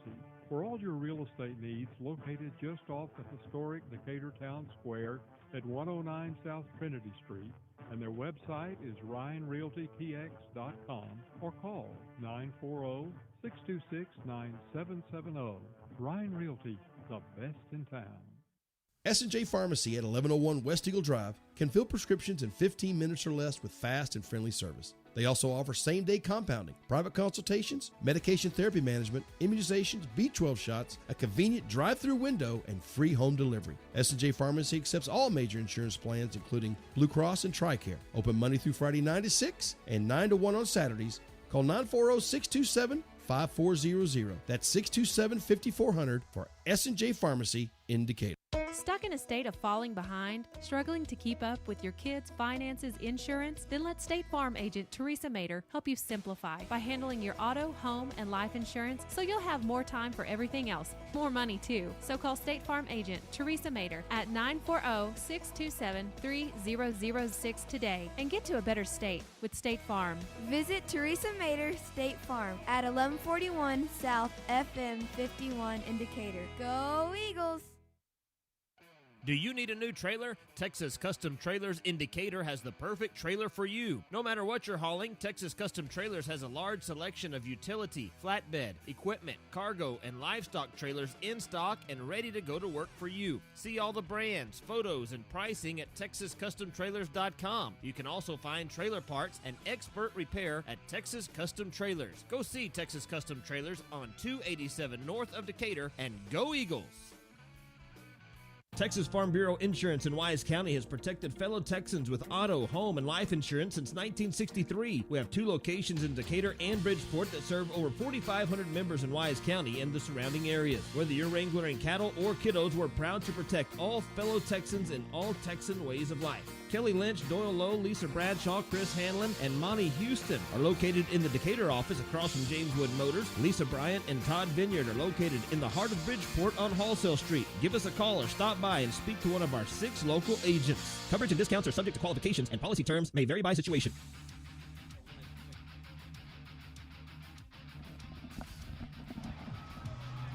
And we're back. Welcome back to Newsom Stadium, Decatur Eagle playoff football on Decatur Sports Network, presented to you by Chapman Landscape and Irrigation. Thank you to Carrillo, Sopsan, Tibbles, there you go, for bringing us our halftime show. 1.5 minutes left on your James Wood scoreboard clock before we start this third period. Decatur will be receiving the opening kickoff from China Springs. They trail 24-7 and really going to have to get some offense clicking. They spent a lot of time in the locker room just now coming out of the tunnel and in the north end zone. Hopefully that's because Coach Huff and offensive coaches and defensive coaches were making the appropriate adjustments to turn this thing around. Down 17. Yeah, like we were talking about a minute ago, you know, Decatur does play good football in the second half, has been really good on halftime adjustments this year. So I do expect to see some changes. I expect to see some better offense, better movement of the ball. You know, that's what happened last week. Third quarter, Preston Escobar decided he wanted to play football and took the game over. Yep. And I expect him to leave it all on the field in this, win or lose. I expect this Decatur team to finish the right way.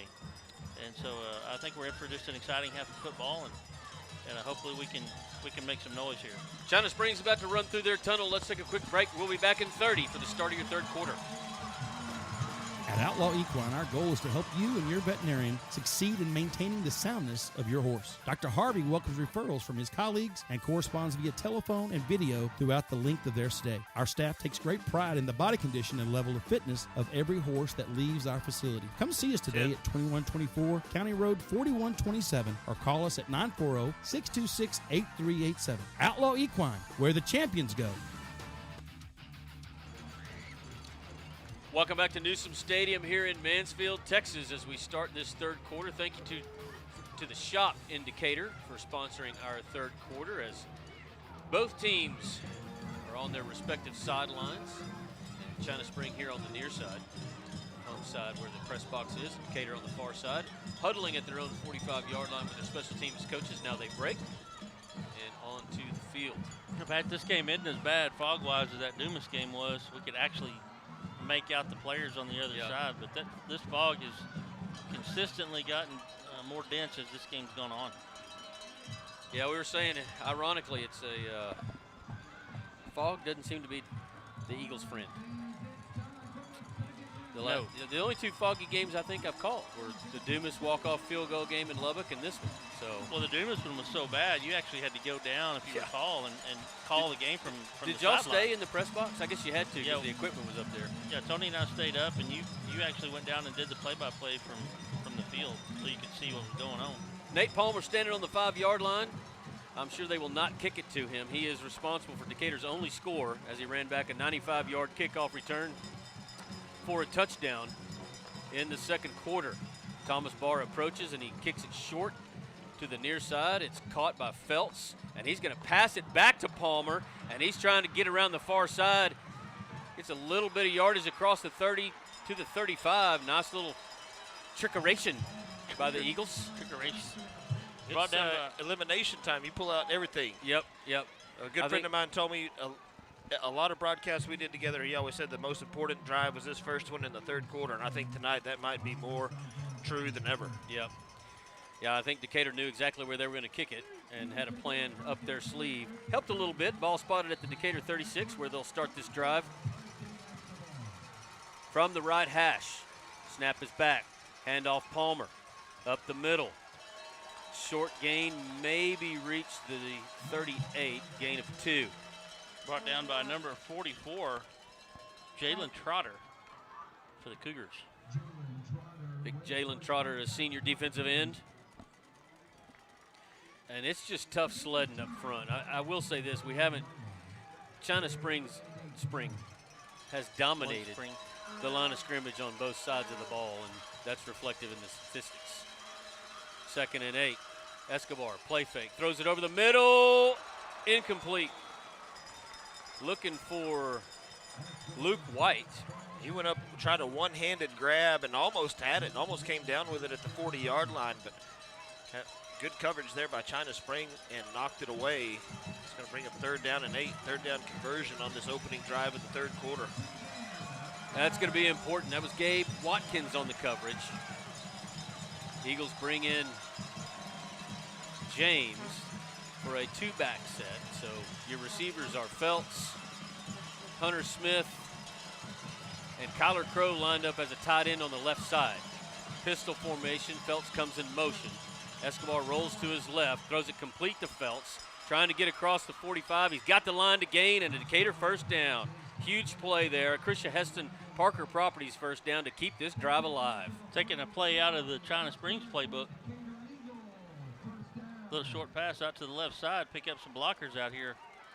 James will check out. Kyler Crow comes in. 2 receivers wide right, 1 to the left. Snap is back. Handoff Palmer. Met at the line of scrimmage. That's Jalen Trotter again. He'll drop Palmer for a 1-yard loss. Came in from the backside.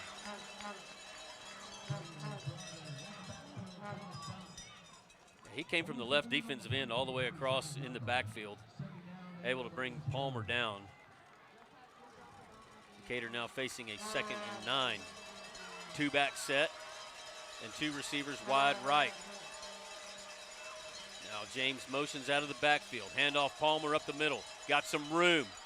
Across the 45, near the line to gain. I think he's got a Decatur first down. They are moving the chains, and that's another Krisha Heston Parker Properties first down. That was a hard-earned 9 yards for Nate Palmer. Well, and you know what? He didn't hesitate. He did not hesitate. He ran straight ahead and probably got about an extra 4 yards because of it. I think he would have had more. I think he ran up one of his own guys' backs and slowed him down. I think he hit the right guard in the back. But 1st and 10. Handoff Palmer. He's met in the backfield this time. He's going to be dropped for a loss. Let's see who that was. Pat, that was number 27. Ryder Reeves. Ryder Reeves, a linebacker. So loss of 1, 2nd and 11 for Decatur. 9:33 left in your third quarter, brought to you by the Shop Indicator. Your score 24-7. China Spring with the lead.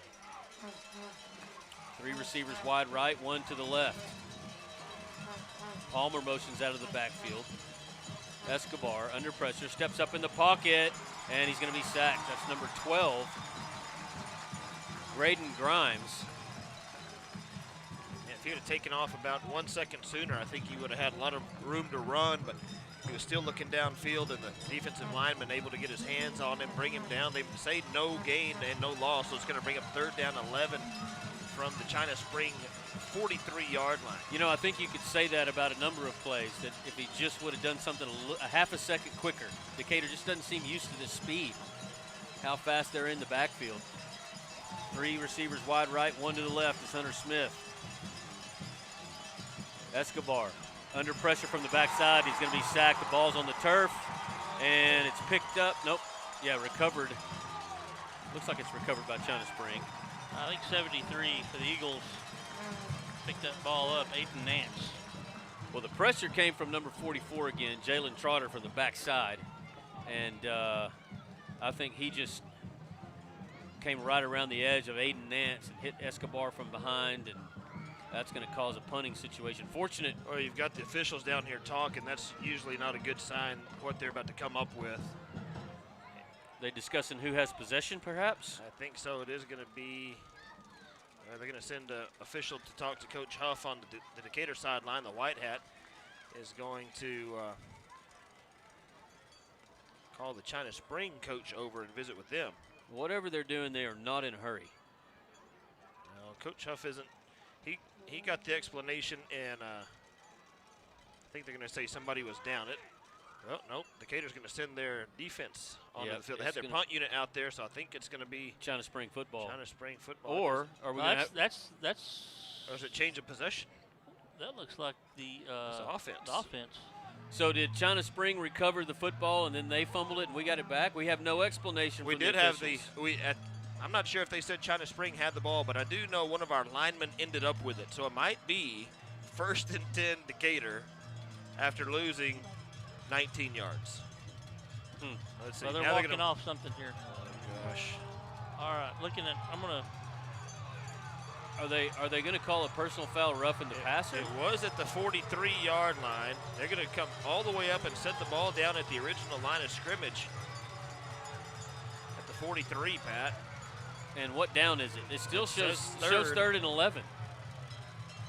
I wish we could get an explanation of some kind. Maybe they pulled the volleyball rule book out and they're going to do a replay, because that's exactly what it looks like. It looks like that's what's happening, and we have no explanation as to why. I saw no flag on the field anywhere.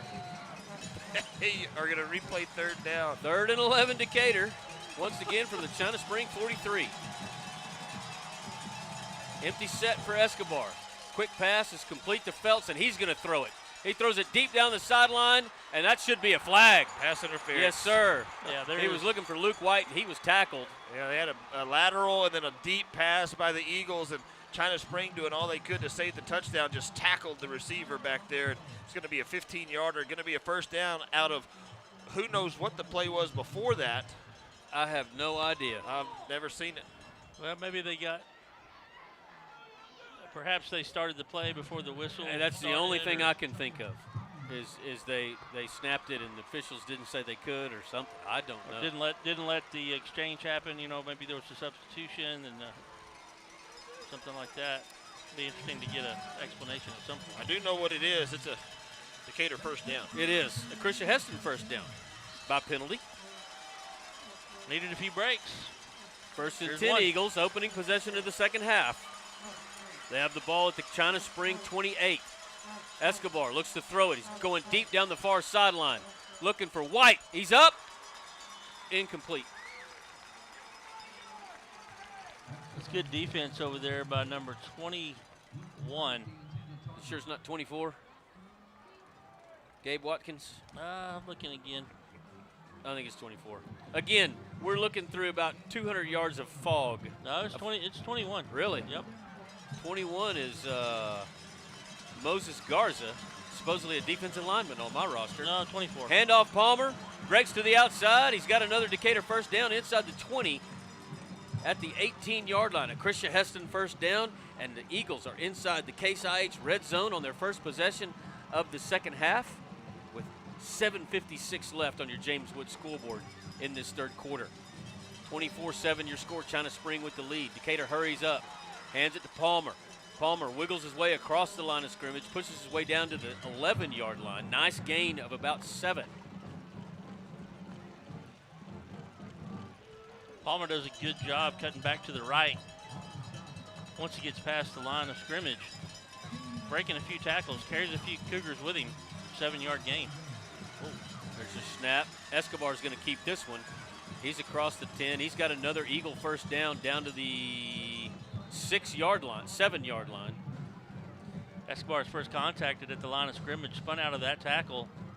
Was grabbed by the arm by one of the Cougars and was brought down there, but not until after he had gained the first down. It'll be first and goal here.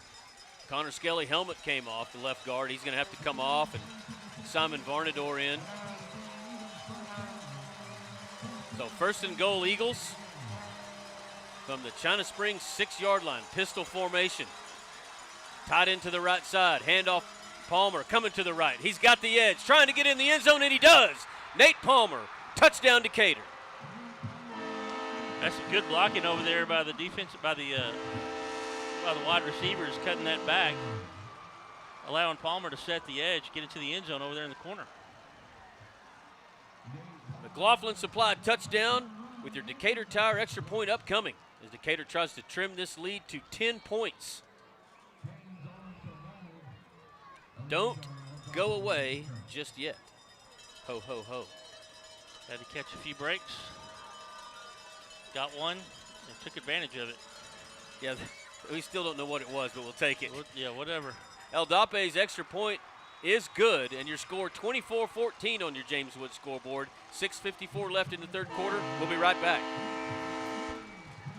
For all your seamless gutter needs, give us a call at Wise Gutter Solutions, area code 940-389-7880 for a free estimate. We service Wise and all surrounding counties. We offer new install, repair, leak protection, and cleaning services. We have over 32 different colors for you to choose from also. You can log on to our Facebook page and follow us at Wise Gutter Solutions or our website, wiseguttersolutions.com. We appreciate the opportunity to earn your business, and we look forward to speaking with you. Make the wise choice. Wise Gutter Solutions. Go Eagles! Build or buy your dream home with help from the mortgage experts at First National Bank Mortgage. Mortgage money man Mark Goodwin will help you build or buy the home of your dreams in Wise County. Our office is now open in Bridgeport, and we're ready to get to work on your new home loan. Why trust your mortgage to anyone else? First National Bank Mortgage, now open in Bridgeport. Apply online at mortgagemoneyman.com. NMLS 543312, Equal Housing Lender, member FDIC. This is Decatur Eagle Playoff Football on Decatur Sports Network, presented to you by Chapman Landscape and Irrigation. Charlie, I don't know if I want to ask you for a Wise Choice Meats scoring summary after that confusion, but a lot of plays. One mysterious replay. And culminating in a Nate Palmer touchdown. El Dape off with your Parker Properties kick that I can barely see in the fog. I do see that it's fielded at the 12. Brought out across the field and brought down at the 14-yard line. Tackle made there by Kyler Crow. Let's see if this Eagle defense can make some adjustments like the offense did. Slow down this Cougar offensive machine, and Eagles have crawled back into this one. They only trail by 10 here, about midway through the third quarter. Eagles with the momentum, taking the ball, start this second half. Rob, talk a little bit about what you saw out of that Eagle offense they were doing with Nate Palmer. They're sending him in motion, trying to get him on the edge out there and keep him out of this box. They haven't had much running room up the middle, so they're trying to send him in motion and get him on the edge. That was a 13-play drive, by the way. It took half the first quarter almost. Yep. Two-back set for the Cougars, 1st and 10 from their own 15-yard line. McCullough, handoff. Barton up the middle, nowhere to go. Eagles stuff him for 1.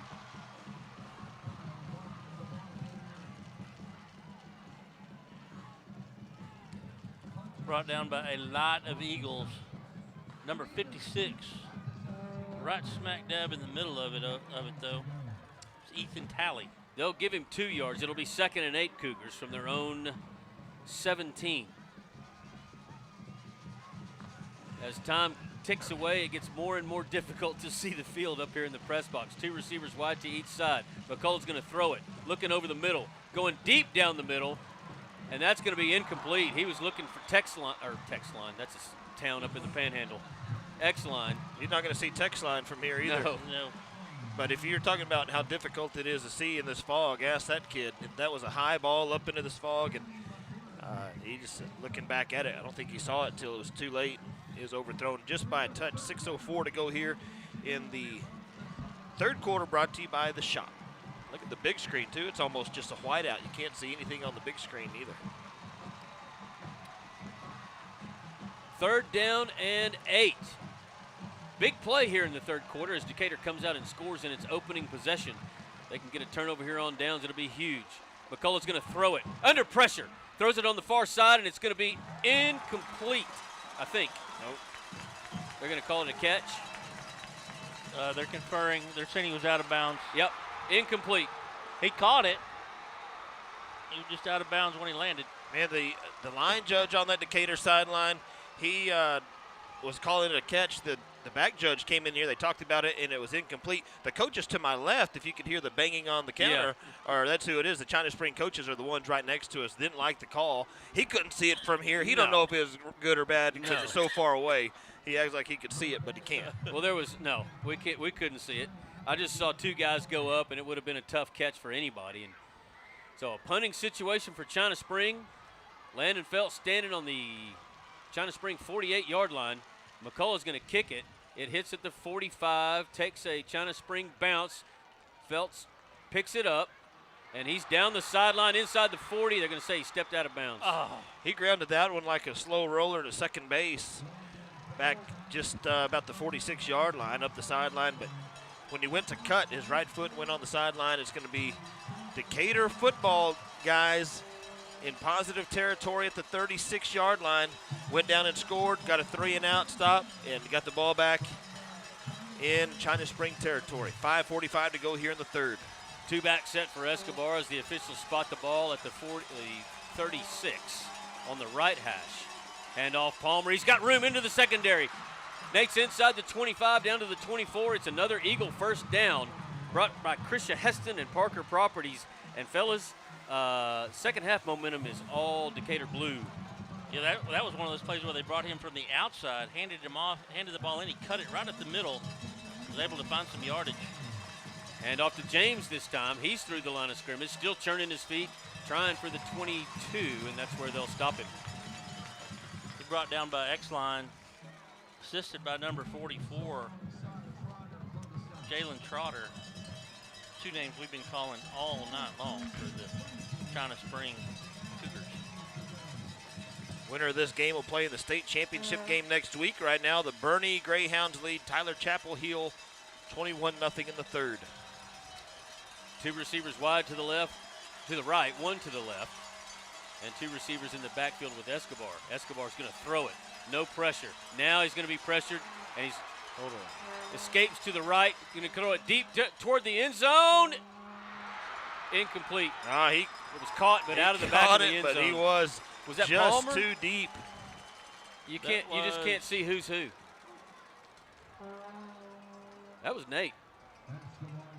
Yeah, it was Nate. If we had some binoculars, we could see. Oh, Charlie's got something. It was Nate. I was trying to get him to, I was hoping he would turn. I could see the number. Third down. I missed that 24-21 earlier, even with the binoculars. So 3rd down and 8, Decatur. The ball at the China Spring 22. What's field goal range around here? Not this close. probably another maybe 10 yards. We'd need another first down, put it that way. Two-back set, tied into the right. Now Palmer motions out of the backfield. They hand it to James, and he's up the middle and stuffed inside the 20 at the 19. Skelly's helmet comes off again, and he's going to have to go off the field. Varnador comes in to replace him. That's a good tackle by Greg Salazar for the Cougars, struck in his block, grabbing a hold of Dylan James. 4th and 4, and the Eagles are going to go for it. They looked like they were going to send somebody out, then they called them back. Yeah.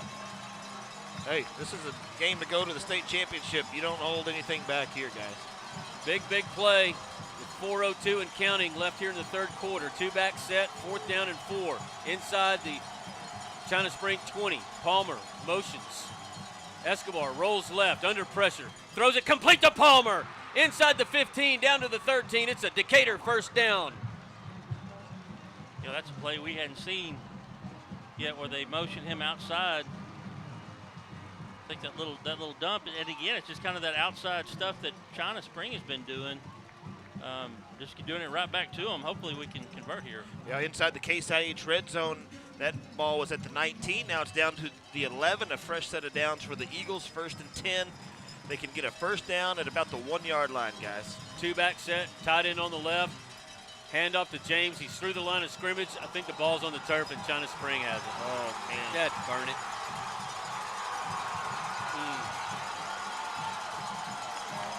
Good news is we just showed we're going to be able to move the ball on these guys, but it would have been nice to make it a 24-21 ball game. It's going to be a turnover, and it'll be China Spring football at their own 6. Second turnover of the night for the Eagles in the red zone. First one in the first half with an interception to Tristan Exline, and this one just Devin the James just running hard and coughed it up inside the 10. So where you gather up your defense, say, all right, fellas, we need something here from you.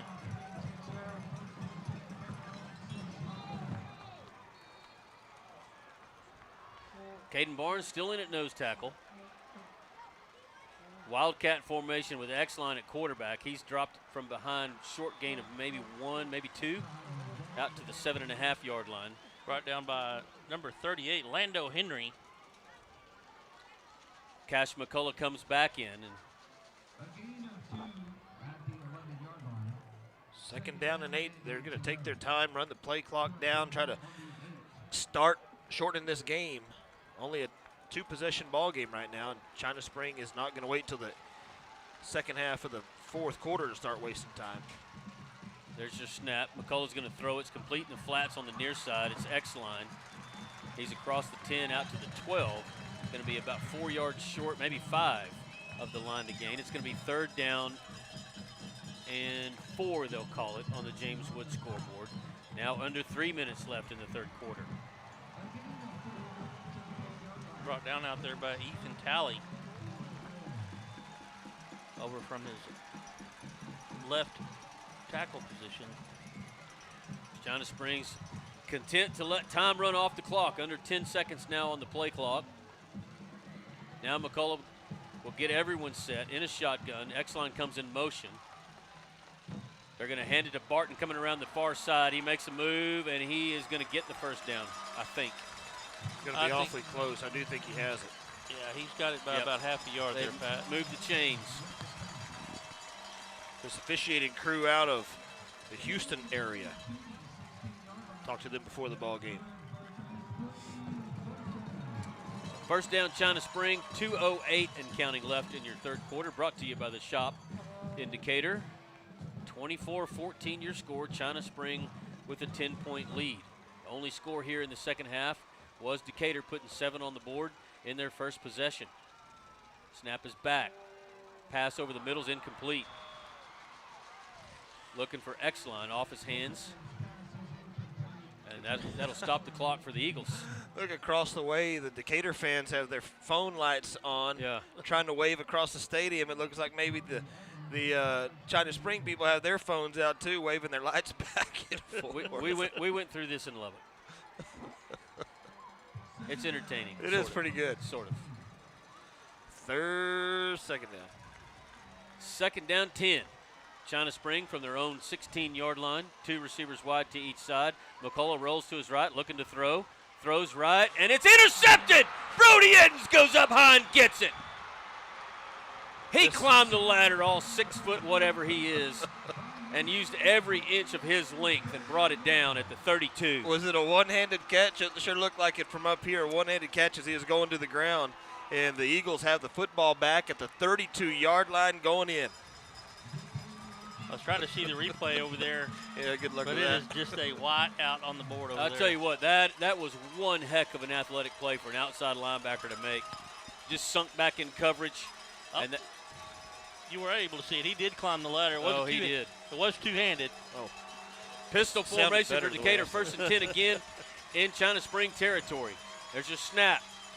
Escobar's going to throw it. Now he rolls to his right. Trying to get the edge. He's going to have to throw it away. No.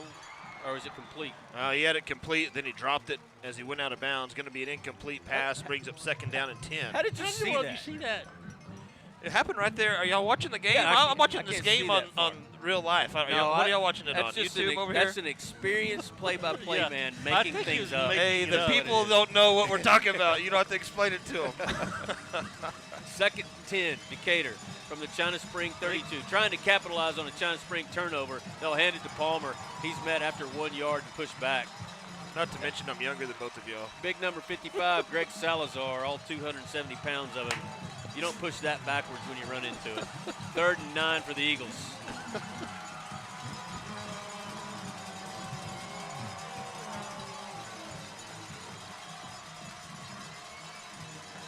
Escobar calls out a play to his offensive line, now backs up into a shotgun, 2 receivers to his left, 1 to his right. Crow comes in motion to the left side. Handoff Palmer, hesitates through the line of scrimmage into the second. Oh, great tackle there by X-Line once again. If he had not made that, Nate would have been off to the races. Arm tackle, you didn't expect him to come down with that, but he did. And it's going to bring up 4th down. What do you do? You got to go for it, man. You do that. No question. 37 seconds and counting. Left here in your 3rd quarter, brought to you by the Shop in Decatur. The Eagles facing 4th down and 5 from the China Spring 28. Make that to 27. 9 on the play clock. Coach Huff is coming down to talk to the official. He's going to call a timeout with 17 seconds left here in the 3rd quarter. We'll take it with him. Yep. 24-14. We'll be right back. Bison Creek Homes is an established home builder in Decatur, proudly serving Wise County and surrounding areas. With an in-house licensed architect and interior designer, Bison Creek Homes has been leading the way in innovative home designs such as modern, contemporary, farmhouse, Texas Hill Country designs, and more. Come put our many years of construction experience to work for you. Visit bisoncreekhomes.com and check out the many beautiful homes we have built. And go Eagles! Hey, Casey Caraway with the Caraway team. One thing I know about selling real estate, curb appeal really helps. One of the best at creating curb appeal is Chase Chapman with Chapman Landscape and Irrigation. He told me he's getting his hands dirty today. He's working hard. He's always in the field. Let's catch him in the act right now. Chase! No! What are you doing? Hey, man, take it easy. We're doing yoga back here. You told me you'd be working today. These Eagles made the playoffs, man. I'm working out, trying to get in shape. I'm not doing this anymore. I am done. I'm over it. I'm done.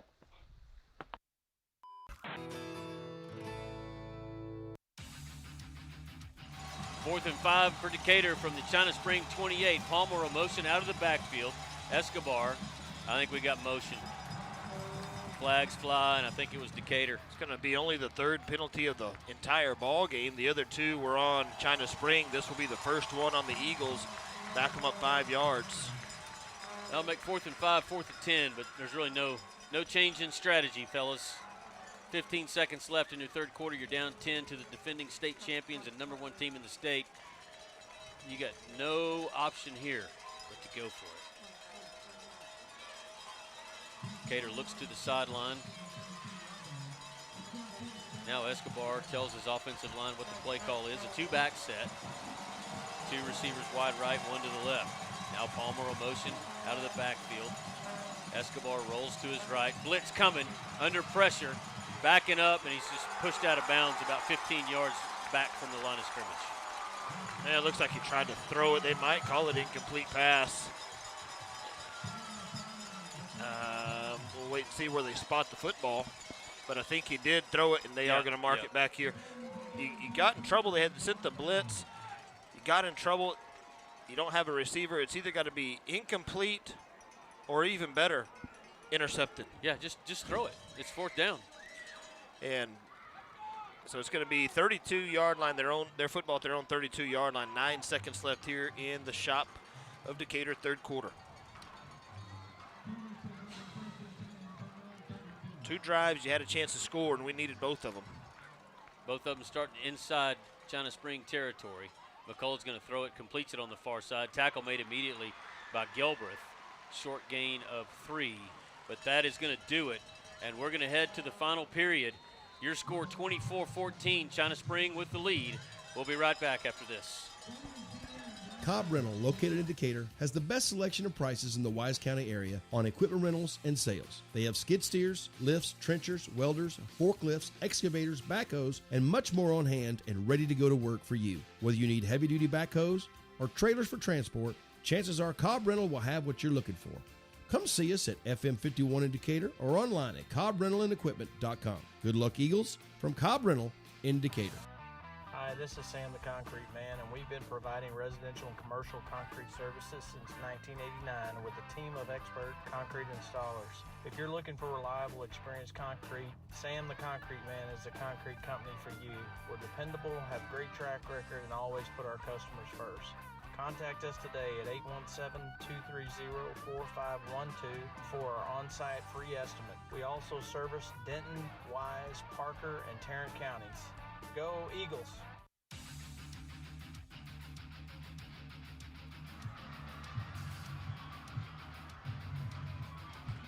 Welcome back to Eagles football, 24-14. Caught Pat sleeping. As we start the fourth quarter. China Spring with the football, 2nd down and 6 at their own 36-yard line. Prime West Mortgage bringing us the fourth quarter. All right, we need a good one here. A stacked receiver formation far to the side on the right side. It's a handoff X-line. He's through the line of scrimmage, bounces to the outside, and he's on his feet inside Decatur territory. They'll say he's out of bounds at Decatur 44. That was Kyle Barton, not X-line. They run so similar, number 4 and number 5. Quick feet, high knees. And he finished that run, but he didn't run out of bounds. He ran over somebody.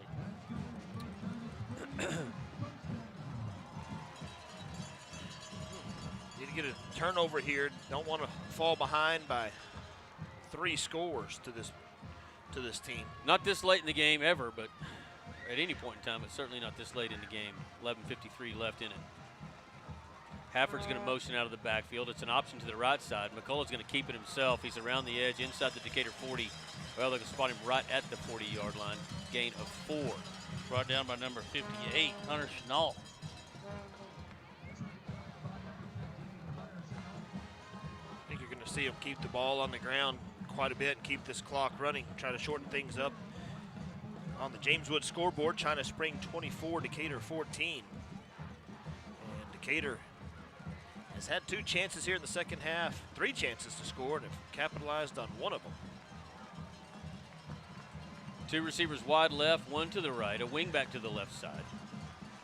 There's your snap. Handoff Barton. Nope, it's a pass to the near side, complete to Campos. He's inside the Decatur 35 to the 34, and that looks like it's going to be a China Spring first down.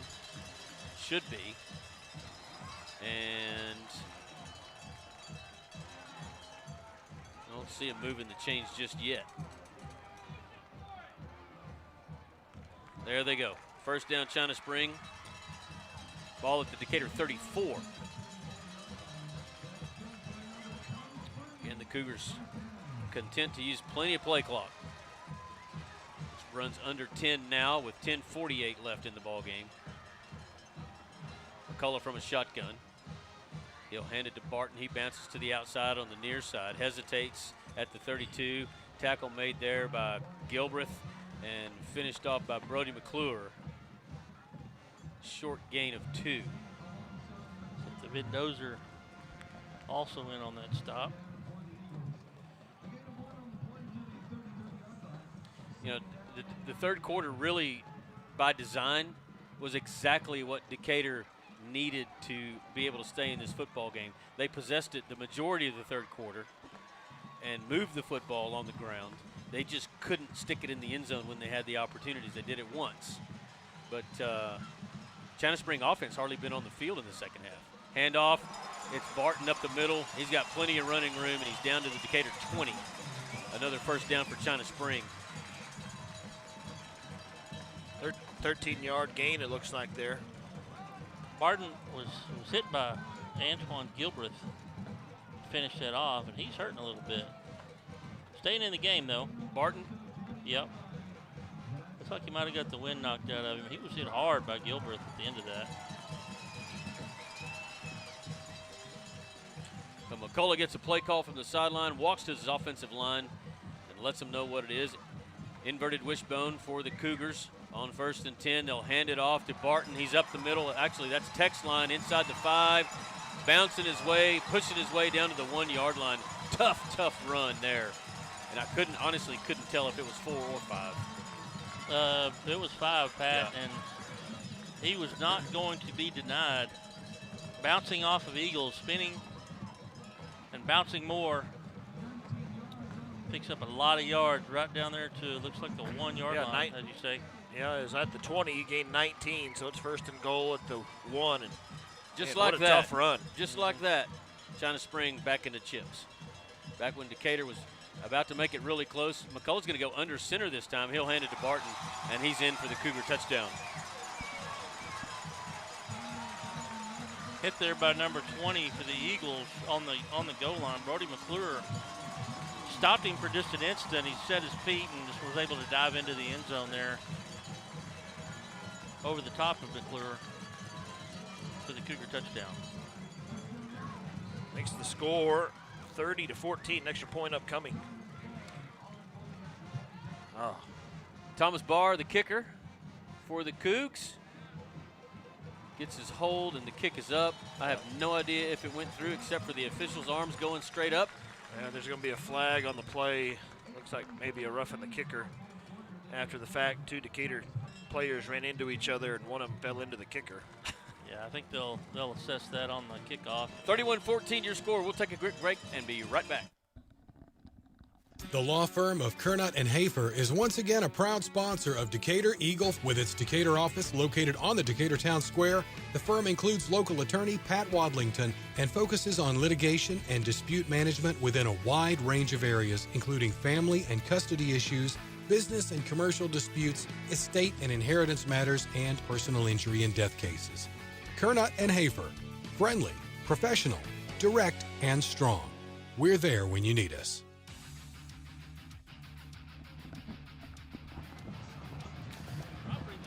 He brings us back fast. This is Decatur Eagle Playoff Football on Decatur Sports Network, presented by Chapman Landscape and Irrigation. As China Springs punches it in the end zone on a 1-yard run by Kyle Barton, and brings your score on your James Wood scoreboard to 31-14. Thomas Barr backs away from the tee. If I'm sneaking Gilbert, right over here to the Palmer, right over here to the 20-yard line if I'm the Eagles, because that's where they're going to try to pooch it. They're going to kick it short, and Phelps is going to get it at the 20. Stumbles across the 25, and Landon on his feet. It's a foot race. Landon going to be brought down at the 40-yard line. That was number 11, Cage McLeod, who was able to catch him from behind. He was running with the football in one hand, looking over his left shoulder, trying to fight the Cougar off with his other. I think he might have been better off just chin up and running. The reverse stiff arm technique. You know, Decatur once again starting their drive in the Cougar side of the field. So hopefully we can get some points here and start chipping back away at this. 8:39 left to go on the James Wood scoreboard. Handoff left side to Palmer, and he is popped. That's text line. X line again. No gain on the play. It's going to bring him 2nd down and 10. And the holes that have been there against Randall, against Wichita Falls, against Andrews, they're there tonight too, except they close really fast. Yes, they do. Sean Dubois, the ladies' man in out here, wide receiver on the near side. 2nd and 10 for the Eagles. 2-back set. James will motion out of the backfield to the near side. They'll hand it to Palmer again. He's going to be covered up and dropped for about a 3-yard loss that time. And that was big number 44, Jalen Trotter. And he's having his way on the left side with Ryan Jimenez. Number 16 also in on that play, Jason Garrett, and number 12, Graydon Grimes. 3rd down and 12, Eagles. Escobar looks to throw it. No pressure. Nobody open either. Preston's going to hesitate. Now he's going to run it. And I think he falls forward for a Decatur first down. Preston able to get down to the 30, and that is going to be good enough for a Decatur first down. Krisha Heston first down. We got an injured player coming off. That's number 33, Jaden Davis for the Cougars. Jaden Davis, a linebacker, senior. Decatur gets a play from their sideline and in a pistol formation. Palmer behind Escobar, 1st and 10. Snap. Escobar, play fake, under pressure in the backfield, and he's going to be sacked. And he fumbles it, picked up by Jimenez, and he is tagged. That was number 2, Zane Borland. That was a whole lot of things happened on that play, and none of them were good for us. No. But we do still the have... lineman got to carry the ball. What Yeah. are you talking about? How many times? I think the 2nd time, actually, we've seen it tonight. Yeah. He got hit in the chin, too. Yes, he did. He got... Coach, I want to go back over here and play right tackle, if you don't mind. 2nd and 17 for the Eagles. 2 receivers wide to the right side, 1 to the left. There's your snap. Hand off Palmer. Hesitates at the line of scrimmage. Breaks a tackle. He's inside the 25, down to the 24. Nice run by Nate. Picks up about 12? 14. Bring up 3rd down, an imaginable 4 yards for the Eagles. They trail this ball game 31-14. Time not their friend and ticking away with under 6 minutes to go.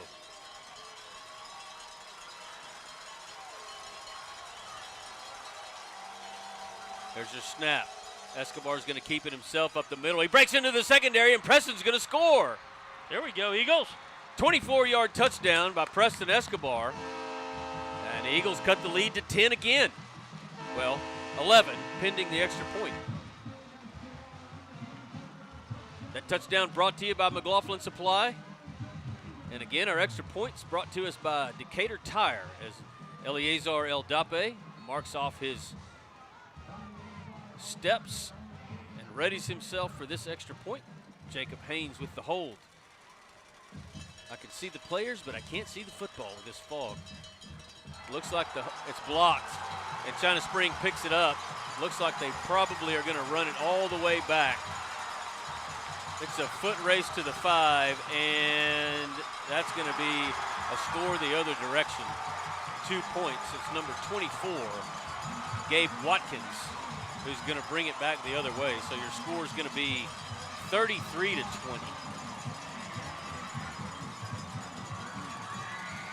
Great effort there by the Eagles. Had a chance to chase him down just a little bit too fast. So we dove at his feet at the 5 and just missed. He scampers in. It's a 2-point It's funny. play. It's funny to try to broadcast a play when the extra point is blocked, but you can't even see the football, so you don't know it's blocked until you see all 22 guys running the other direction and one guy out in front.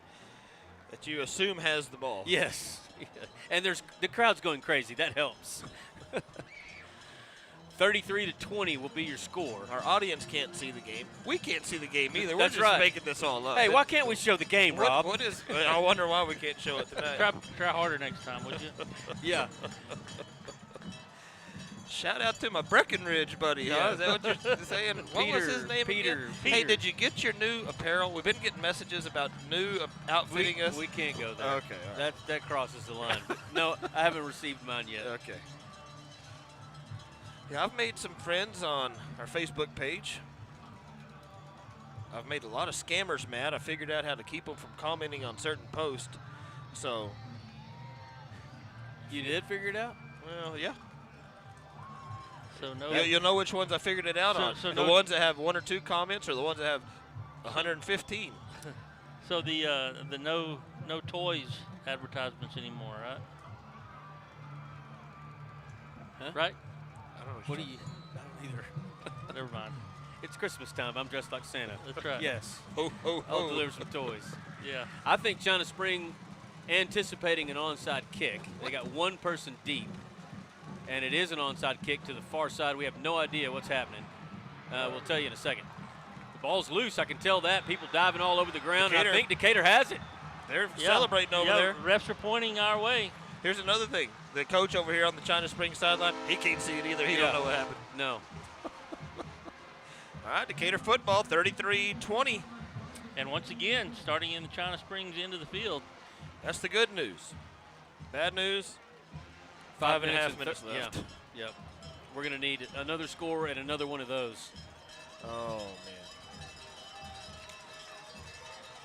Well, this thing is not over yet. What a second half effort here by the Eagles. Absolutely. Charlie, you were right when it started. They're going to leave it all out on the field, and they have, and they still are. 3 receivers wide right on 1st and 10 from the China Spring 40. Palmer motions out of the backfield. Escobar looks to throw it deep down the far sideline looking for Hunter Smith. And it is caught complete at the 3. Sorry. 38 yards on that reception. You're experienced enough He was that you don't have an excuse. He was double covered down there, went up high, mossed somebody. He smithed them. All right, it's So first and goal inside the Case IH red zone. I smell a Preston Escobar quarterback draw right here. Escobar in a shotgun with Palmer to his right. He's going to take it right up the middle and not make it. He's going to get no gain. Ball still at the 3. And once again, he hesitated. And no helmet. His helmet came off? Yep. We'll have to come off the field, and we'll either go Wildcat or Jed Ross will come in for a play. Let's see what they do. It looks like Ross is coming in. 4:50 and counting here in the 4th quarter. Prime West Mortgage brings it to us. I'm going to go ahead and say that this is going to be a handoff to 7. Well, wouldn't that be something if they let Jed run it in? Let Jed toss it to someone. Clock continues to So run. we've got an odd formation with 2 backs to the right side of Ross, and they are going to let Jed run it. Oh, we got whistles. Jed's a big kid. He had some space, too, I thought there. he was going to score, but what's with the whistles? There's a flag down at the 3. Oh, my gosh. Eagles are backing up. That was a weird formation. I don't know if that was an illegal formation or not, but I had never seen us line up in that formation before. So I don't know if we had enough people on or off the line of scrimmage. Escobar's back in. Can he come back in since there was not a play run? Well, that's up to the people in striped shirts, and they haven't said no yet. No, they have not, and they are guys. It's winding the clock. So only 4 flags on the night in this entire ball game. 2 on the Eagles, 2 on the Cougars. Luke White's coming in off the sideline. He'll line up, split wide out to the near side. Landon Feltz in a slot to his left, and Hunter Smith alone as the lone receiver on the left side. Pistol formation for the Eagles. Escobar fakes it, rolls to his right, throws it in the end zone, or near the end zone, and it's going to be short. That was Kyler Crow. He's inside. Well, they're going to call him out at the 5. So 3rd down and goal. Can actually be a loss of 2 on the play then. No, we backed up. Oh, to yeah, the that's penalty. right. Never mind what I said. I'm not watching the game anyway. You can hardly see it, I'm telling you. It's just getting worse and worse. It is. Time rolls We're off. almost at that Dumas level here now. 4 minutes exactly. 2 back set for Escobar. 3rd and goal for Decatur from the 5. Hand off to Palmer. He's met in the backfield, pushes his way toward the goal line. He's stopped at the 2. He did a good job spinning out of some tackles because he had nothing. Yeah, he was caught behind the line, had about 6 yards out of the end zone, spun out at one of those, was able to drive down and to pick up the 3 yards to the 2-yard line. So 4th and 2 Decatur from the China Spring 2-yard line. Under 4 minutes to go in the ball game. Decatur trails 33-20, and it looks like we're going to have a timeout. Coach Huff's going to call one. This is a very, very important play, and we'll take one with him and be right back.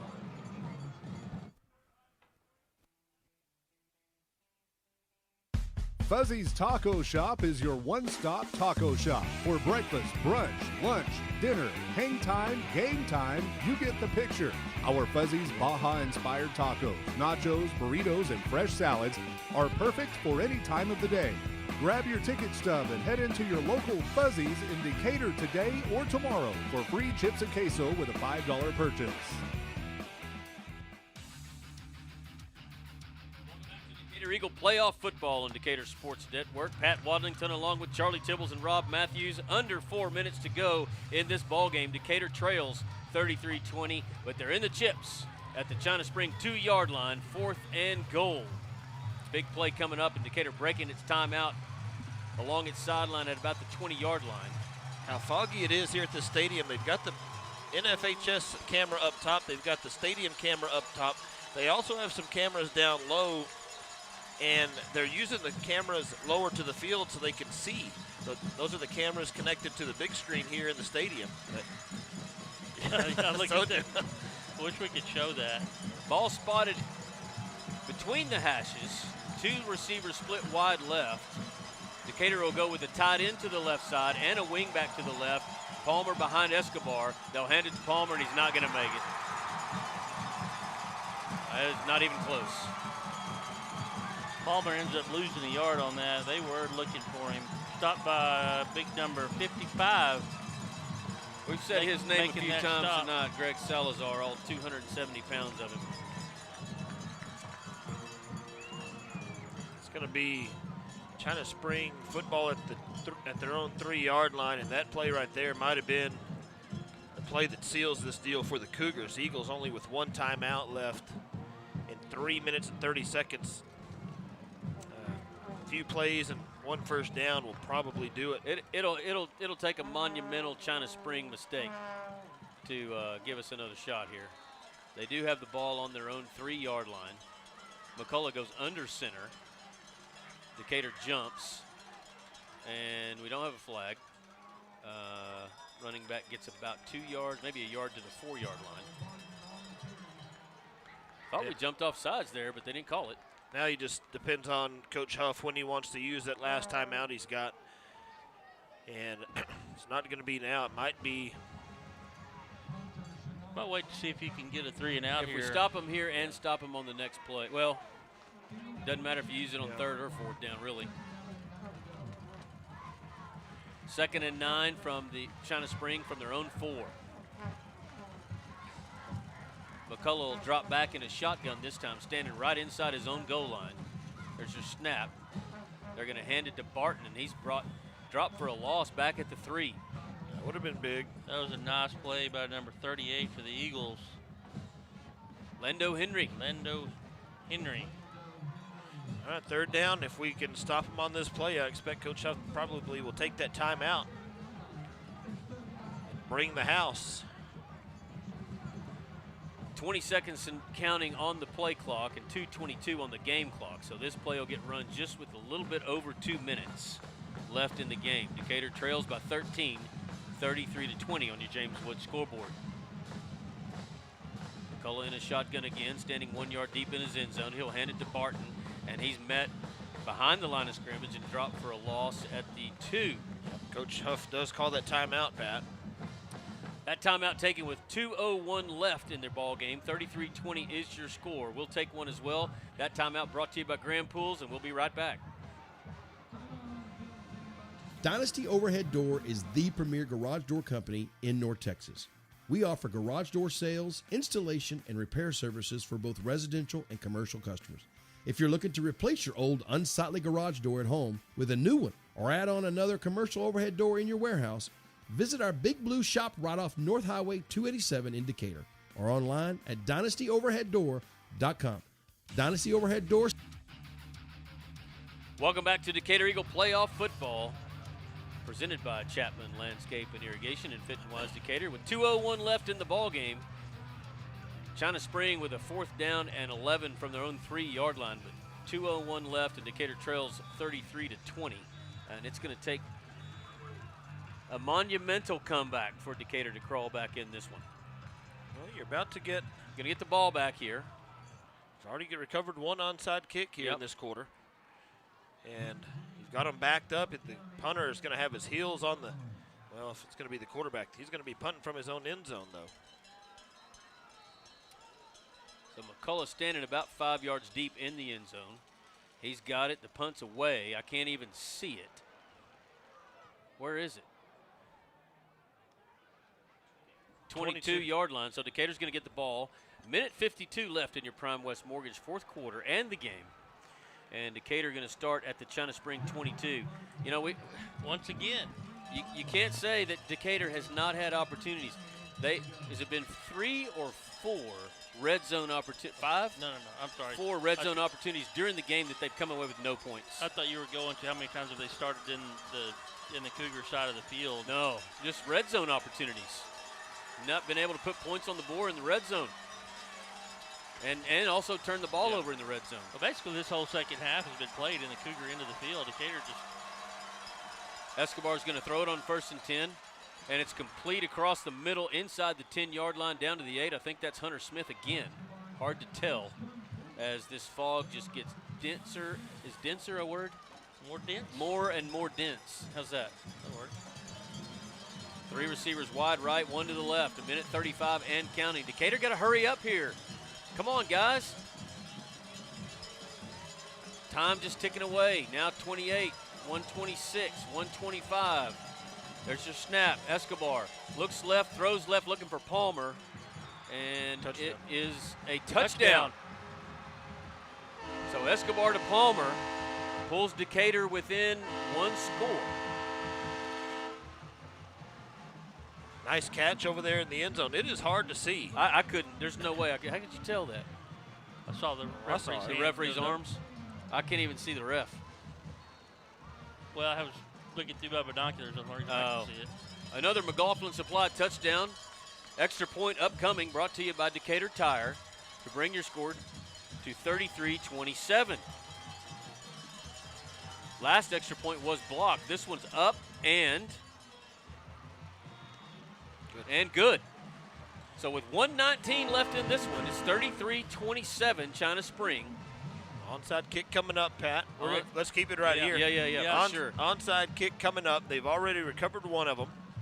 I tell you what hurts is that 3-point swing when we missed with that one was blocked and ran and got the 2 points. Otherwise, it's a 3-point game. And then you're just looking for a field goal play here. Pat? It would be a 4-point game, wouldn't it? No. Oh, no. You're right. You're right. 3-point swing. What? We are an onside kick and a touchdown away from you going down on the field and interviewing Coach Huff in a Santa suit. Just saying. I'd be more than happy to. Get, like that guy said in Shawshank Redemption, just give me a chance. Yeah. All right, let's see if we can do it. But you have to get this onside kick right here, or but as soon as he said that, they shot him from the guard tower. Hey, regardless of what happens here, this China Springs team, China Spring team will be glad to get out of here. Absolutely. This Decatur team has shown resilience, and that they deserve to be here in this state semifinal. 100%. China Spring coaches to my left over here in this booth, and they are a little bit tighter than they were when they come out of the halftime. Yeah, their eyes a little wider, a little bit more puckered up. El Dape with the ball spotted at the 40. It'll be an onside kick to the far side for sure. It's away, up in the air. Looks like China Spring touched it, but there's a timeout. China Spring, a timeout. China Spring kid came up and touched it, bobbled it. The Eagles recovered it, but China Spring called the timeout before the kick. Gilbert had it. He had it. They froze the onside kicker. Well, now they've got 2 timeouts. Never seen that before. Because recovering this onside kick for China Spring would send them to Cowboy Stadium. So this is the ball game for them. If they can recover it, they can run the timeout with Decatur out of timeouts in the ball game. So he's going to make sure everybody's on the same page. There's no need to hold on to your timeouts.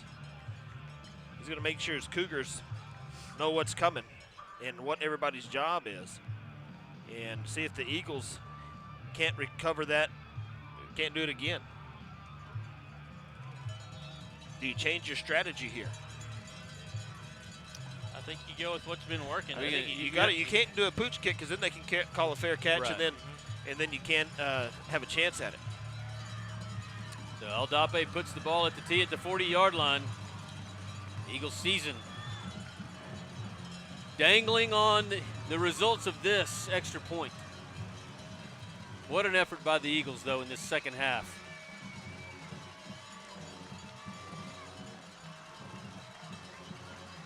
All right, Pat. Aldape stares at the football, faces a little bit to his left, and he'll onside it to the far side. It's a pooch on the far side, and caught. That's exactly what I was saying. That he called a fair catch over there, and now you can't recover anything. And you really had to kick that one on the ground to keep that fair catch from being part of it. And now the China Spring Cougars are going to be able to kneel this thing out, and they look like they're going to be headed to Cowboy Stadium next Friday afternoon to play for a state championship. So Decatur with no timeouts, unable to stop the clock. Looks like it's going to be 3 knees, and that'll be it. With 1:50 left in the fourth quarter, it's Bernie 31, Tyler Chapel Hill 0. So if things hold on like this, it's going to be the Bernie Greyhounds and the China Spring Cougars playing for the 4A Division I state championship. Victory formation for the Cougars. Brody Edens in a little early. They took a knee, but the house clock hasn't started. Now it does. But it's not going to matter. They can take one more knee, Pat, and this will be done. Well, I always hate these seasons to come to an end. We've all had, well, I have. I know you have, Rob, a senior son that played football, and Charlie's played basketball, and there's always, comes down to the very end, the last football game of their career, certainly in Decatur blue. And as soon as this one's over, we're going to take a break and come back, and I'm going to give a senior salute, naming every senior on our roster. With 41 seconds and counting, they'll have to snap it one more time. But what a season for your Eagles. Coach Huff in his first season here in Decatur, and it was I think everybody around the state thought this game would be 40-10. What an effort tonight. Yeah, what absolutely. An effort. And if you look back at the second half and a couple of chances, you think the Eagles had a chance to win this thing. Fumbled inside the 10-yard line, had a turnover in the red zone, and had a chance to come out of here with a victory, but it didn't happen for them. And time is going to run out on this season. Let's take a break. We'll come back with our post-game show, talk about the game and senior salute, and we'll be back right after this. It says, go Eagles. Fit and Wise in Decatur is proud to provide sports medicine and therapy programs for all North Texas athletes with injury clinics on Saturday mornings. Their sports and therapy program features an experienced sports medicine team, a wide range of team and extreme sports programs, and physical therapy and rehabilitation services to keep you on top of your game. Fit and Wise has a state-of-the-art therapy location right here in Decatur, along with others around the Metroplex. Come by and visit our friendly staff or visit us online at fitandwise.com. Hawkins Funeral Home is Wise County's only locally owned funeral home and has been serving Wise County and the surrounding area since 1906. The staff at Hawkins Funeral Home is available to you 24/7, 365. Call Hawkins Funeral Home at 940-627-5959 or visit one of their 3 locations in Decatur, Bridgeport, or Boyd. Hawkins Funeral Home, proud supporter of Wise County youth and education and sports. Welcome back to Decatur Eagle Playoff Football on Decatur Sports Network. This broadcast brought to you by Chapman Landscape and Irrigation and Fit and Wise Decatur. As the Eagles' fantastic season comes to an end here at Newsom Stadium in Mansfield, your final score, China Spring 33, Decatur 27. But the Eagles did not go down without a fight. And when I say that, boys, there couldn't be any more truth said about this ball game as they came out in the third quarter and they put up a fight to the very, very end. You know, almost, but for just a couple of plays in the red zone, this Eagle team walks out of here with a win. Yep. And they proved without a doubt that they deserve to be here in this game. They played, within 6 points of the a probable state champion here. They can leave this stadium with heads held high, have for a great season. Finishing the year with running 11 straight off and then losing here in the state semifinal game is something that these boys and coaching staff and everybody should be very proud of. Yeah, and just red zone mistakes and turnovers. I think that was probably the difference in the ball game. Wouldn't you agree? Yeah, it would be, and yeah, it's difficult to watch or difficult to see when you know that, but for a few, things go your way just on a few plays, right? That you're walking out of here with the trophy and heading to Arlington next weekend. But again, the resilience of this Eagle team coming back and giving themselves a chance in this game against a state champion team that's run through two teams that, and I say run through them, they ran through two teams that Decatur lost to. So Decatur Eagles, this football team needs to be very proud of themselves. Yeah, and a lot of these guys that are in their senior season, they've played Pee Wee football in Decatur, junior high football in Decatur, most of them, and all the blood, sweat, and tears in the 4 years of high school have all come to an end. Some may go on to play in college, but they'll never play again in the Decatur Blue. And I'm going to give it a little senior salute. I'll name them off one by one. I do it every year. Number 1, Sean Dubois. Number 2, Jacob Haynes. Number 3, Kyler Crow. Number 4, Preston Escobar. Number 5, Devin James. Number 6, Corbin Owens. Number 8, Brody Edens. Number 9, Cade Johnson. Number 12, Jude Robinson. Number 13, Hunter Smith. Number 17, Robin Regalado.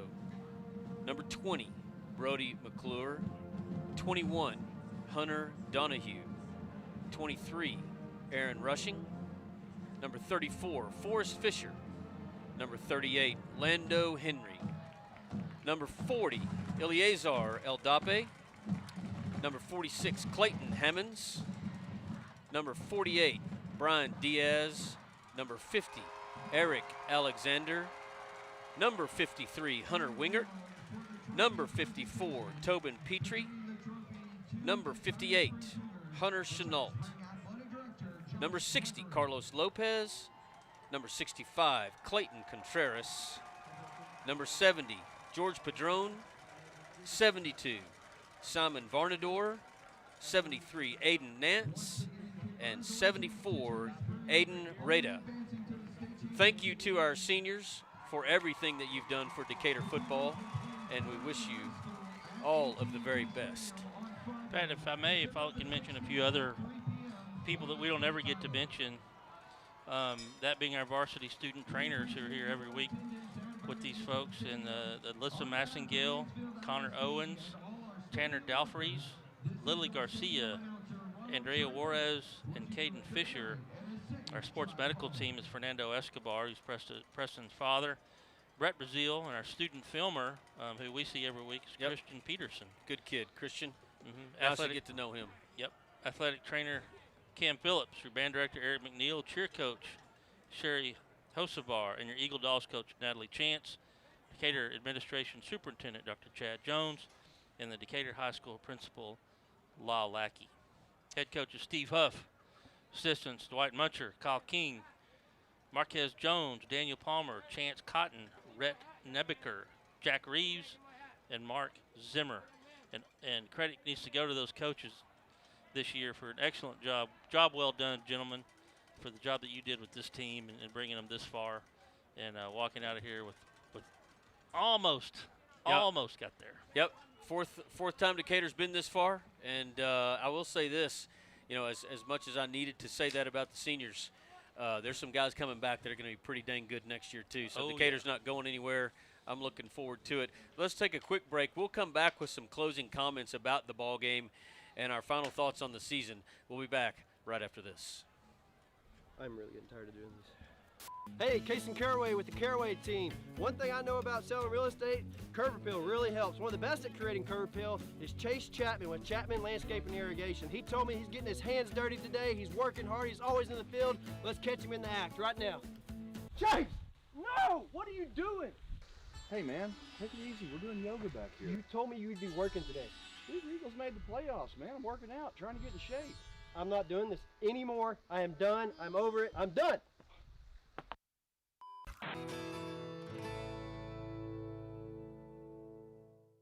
Hey Wise County, Erico AC and Heat is honored to support the Decatur Eagles. Since 1982, Erico has been Wise County's premier HVAC specialist, taking care of all your heating and cooling needs, as well as sales, refrigeration, and installation services. If you're in need of HVAC assistance, call us at 940-627-5882 or check us out online at eriehvac.com. Let's go Eagles! Woo! Hi, neighbor. If you want to win state, don't fumble the ball. Pass it to Ryan Realty, the best quarterback in town. They will get you to the end zone and assist you in scoring the extra points. You'll recognize them in their hot pink jersey.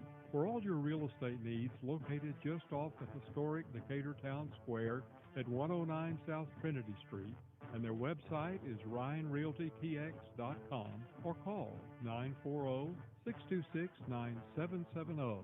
Ryan Realty, the best in town. This is Decatur Eagle Playoff Football on Decatur Sports Network. This ball game presented to you by Chapman Landscape and Irrigation and Fit and Wise Decatur. Post-game show here, and Decatur falls 30. Well, they took the score off 33. What was it? 27. 33-27. One score away from advancing to the state finals. I got Buddy Kirkland in here and Rob Matthews going over some final game stats here quickly. Buddy, what you got? Well, the Eagles came back in the second half, pretty much owned the third quarter as far as the time of possession and things of that nature. They held China Springs to 0 in the third quarter and then gave up 9 at the end of the game. Tough breaks tonight. The kids played their hearts out. You can tell they left everything on the field. There's no reason for anyone in this organization or members of this team to have any kind of head down feeling, because they were incredible. We went from 87 yards total offense in the first half to 283 in the second or final half at the end of the game. Nice comeback from there. Our passing, we pretty much doubled what we had. We ended up with 152 yards rushing and 131 yards receiving. We went from we kept our standard 3.8 yard rush, but we held China Spring to 5.2 yards a carry in the second half, making up for that 7.8 yards a carry that we gave up in the first half. A great game. Our kids just one step away, and like Pat referred to earlier, nobody's going anywhere. We've got a good shot at being right back here for the next 2, 3, 4 years. So we're building a dynasty maybe, I don't know. Defense-wise, Antoine Gilbert, it's sad to have your corner or your safety as your leading tackler, but he's 9.5 tackles. Brody McClure was 7. So our offense did well, and we just almost came back and took this game. And I don't think a lot of people realize just how close it was. I mean, we were just a tick away, a tick away. So, and as far as everything's gone, guys, I want to tell you I appreciate you guys let me hang out with you. Oh, it I'm was glad fun. to have you. Had a great time. It's been 7 years I've been looking for a stat guy. well, I think. And you're the best in the business. Maybe you found one. I don't know. That's right. But I look forward to getting together with you guys next year, and let's do it again. And as always, go Eagles. It'll be here before we know it. I know it. Yep. I'm Buddy, ready. thank you. Thank you for stepping in and helping out with stats. You bet.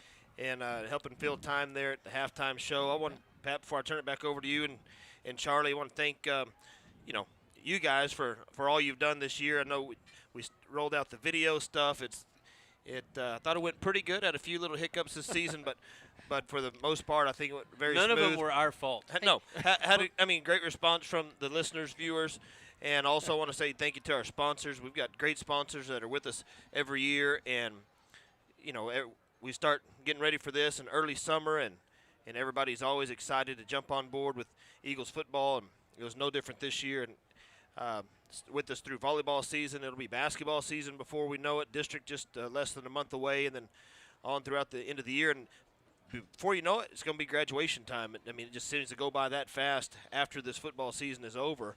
15 ball games this year for the Eagles, and just a great season. And Coach Huff's first season as the head coach, 11-4 record is what they're going to close out with. But I want to thank Pat, Charlie, Tony, Buddy for everything they've done. Had a couple. We had who all did we have on the sideline? Jacqueline Winslow helped us out there. I think we had Jaylee down there, and Jaylee.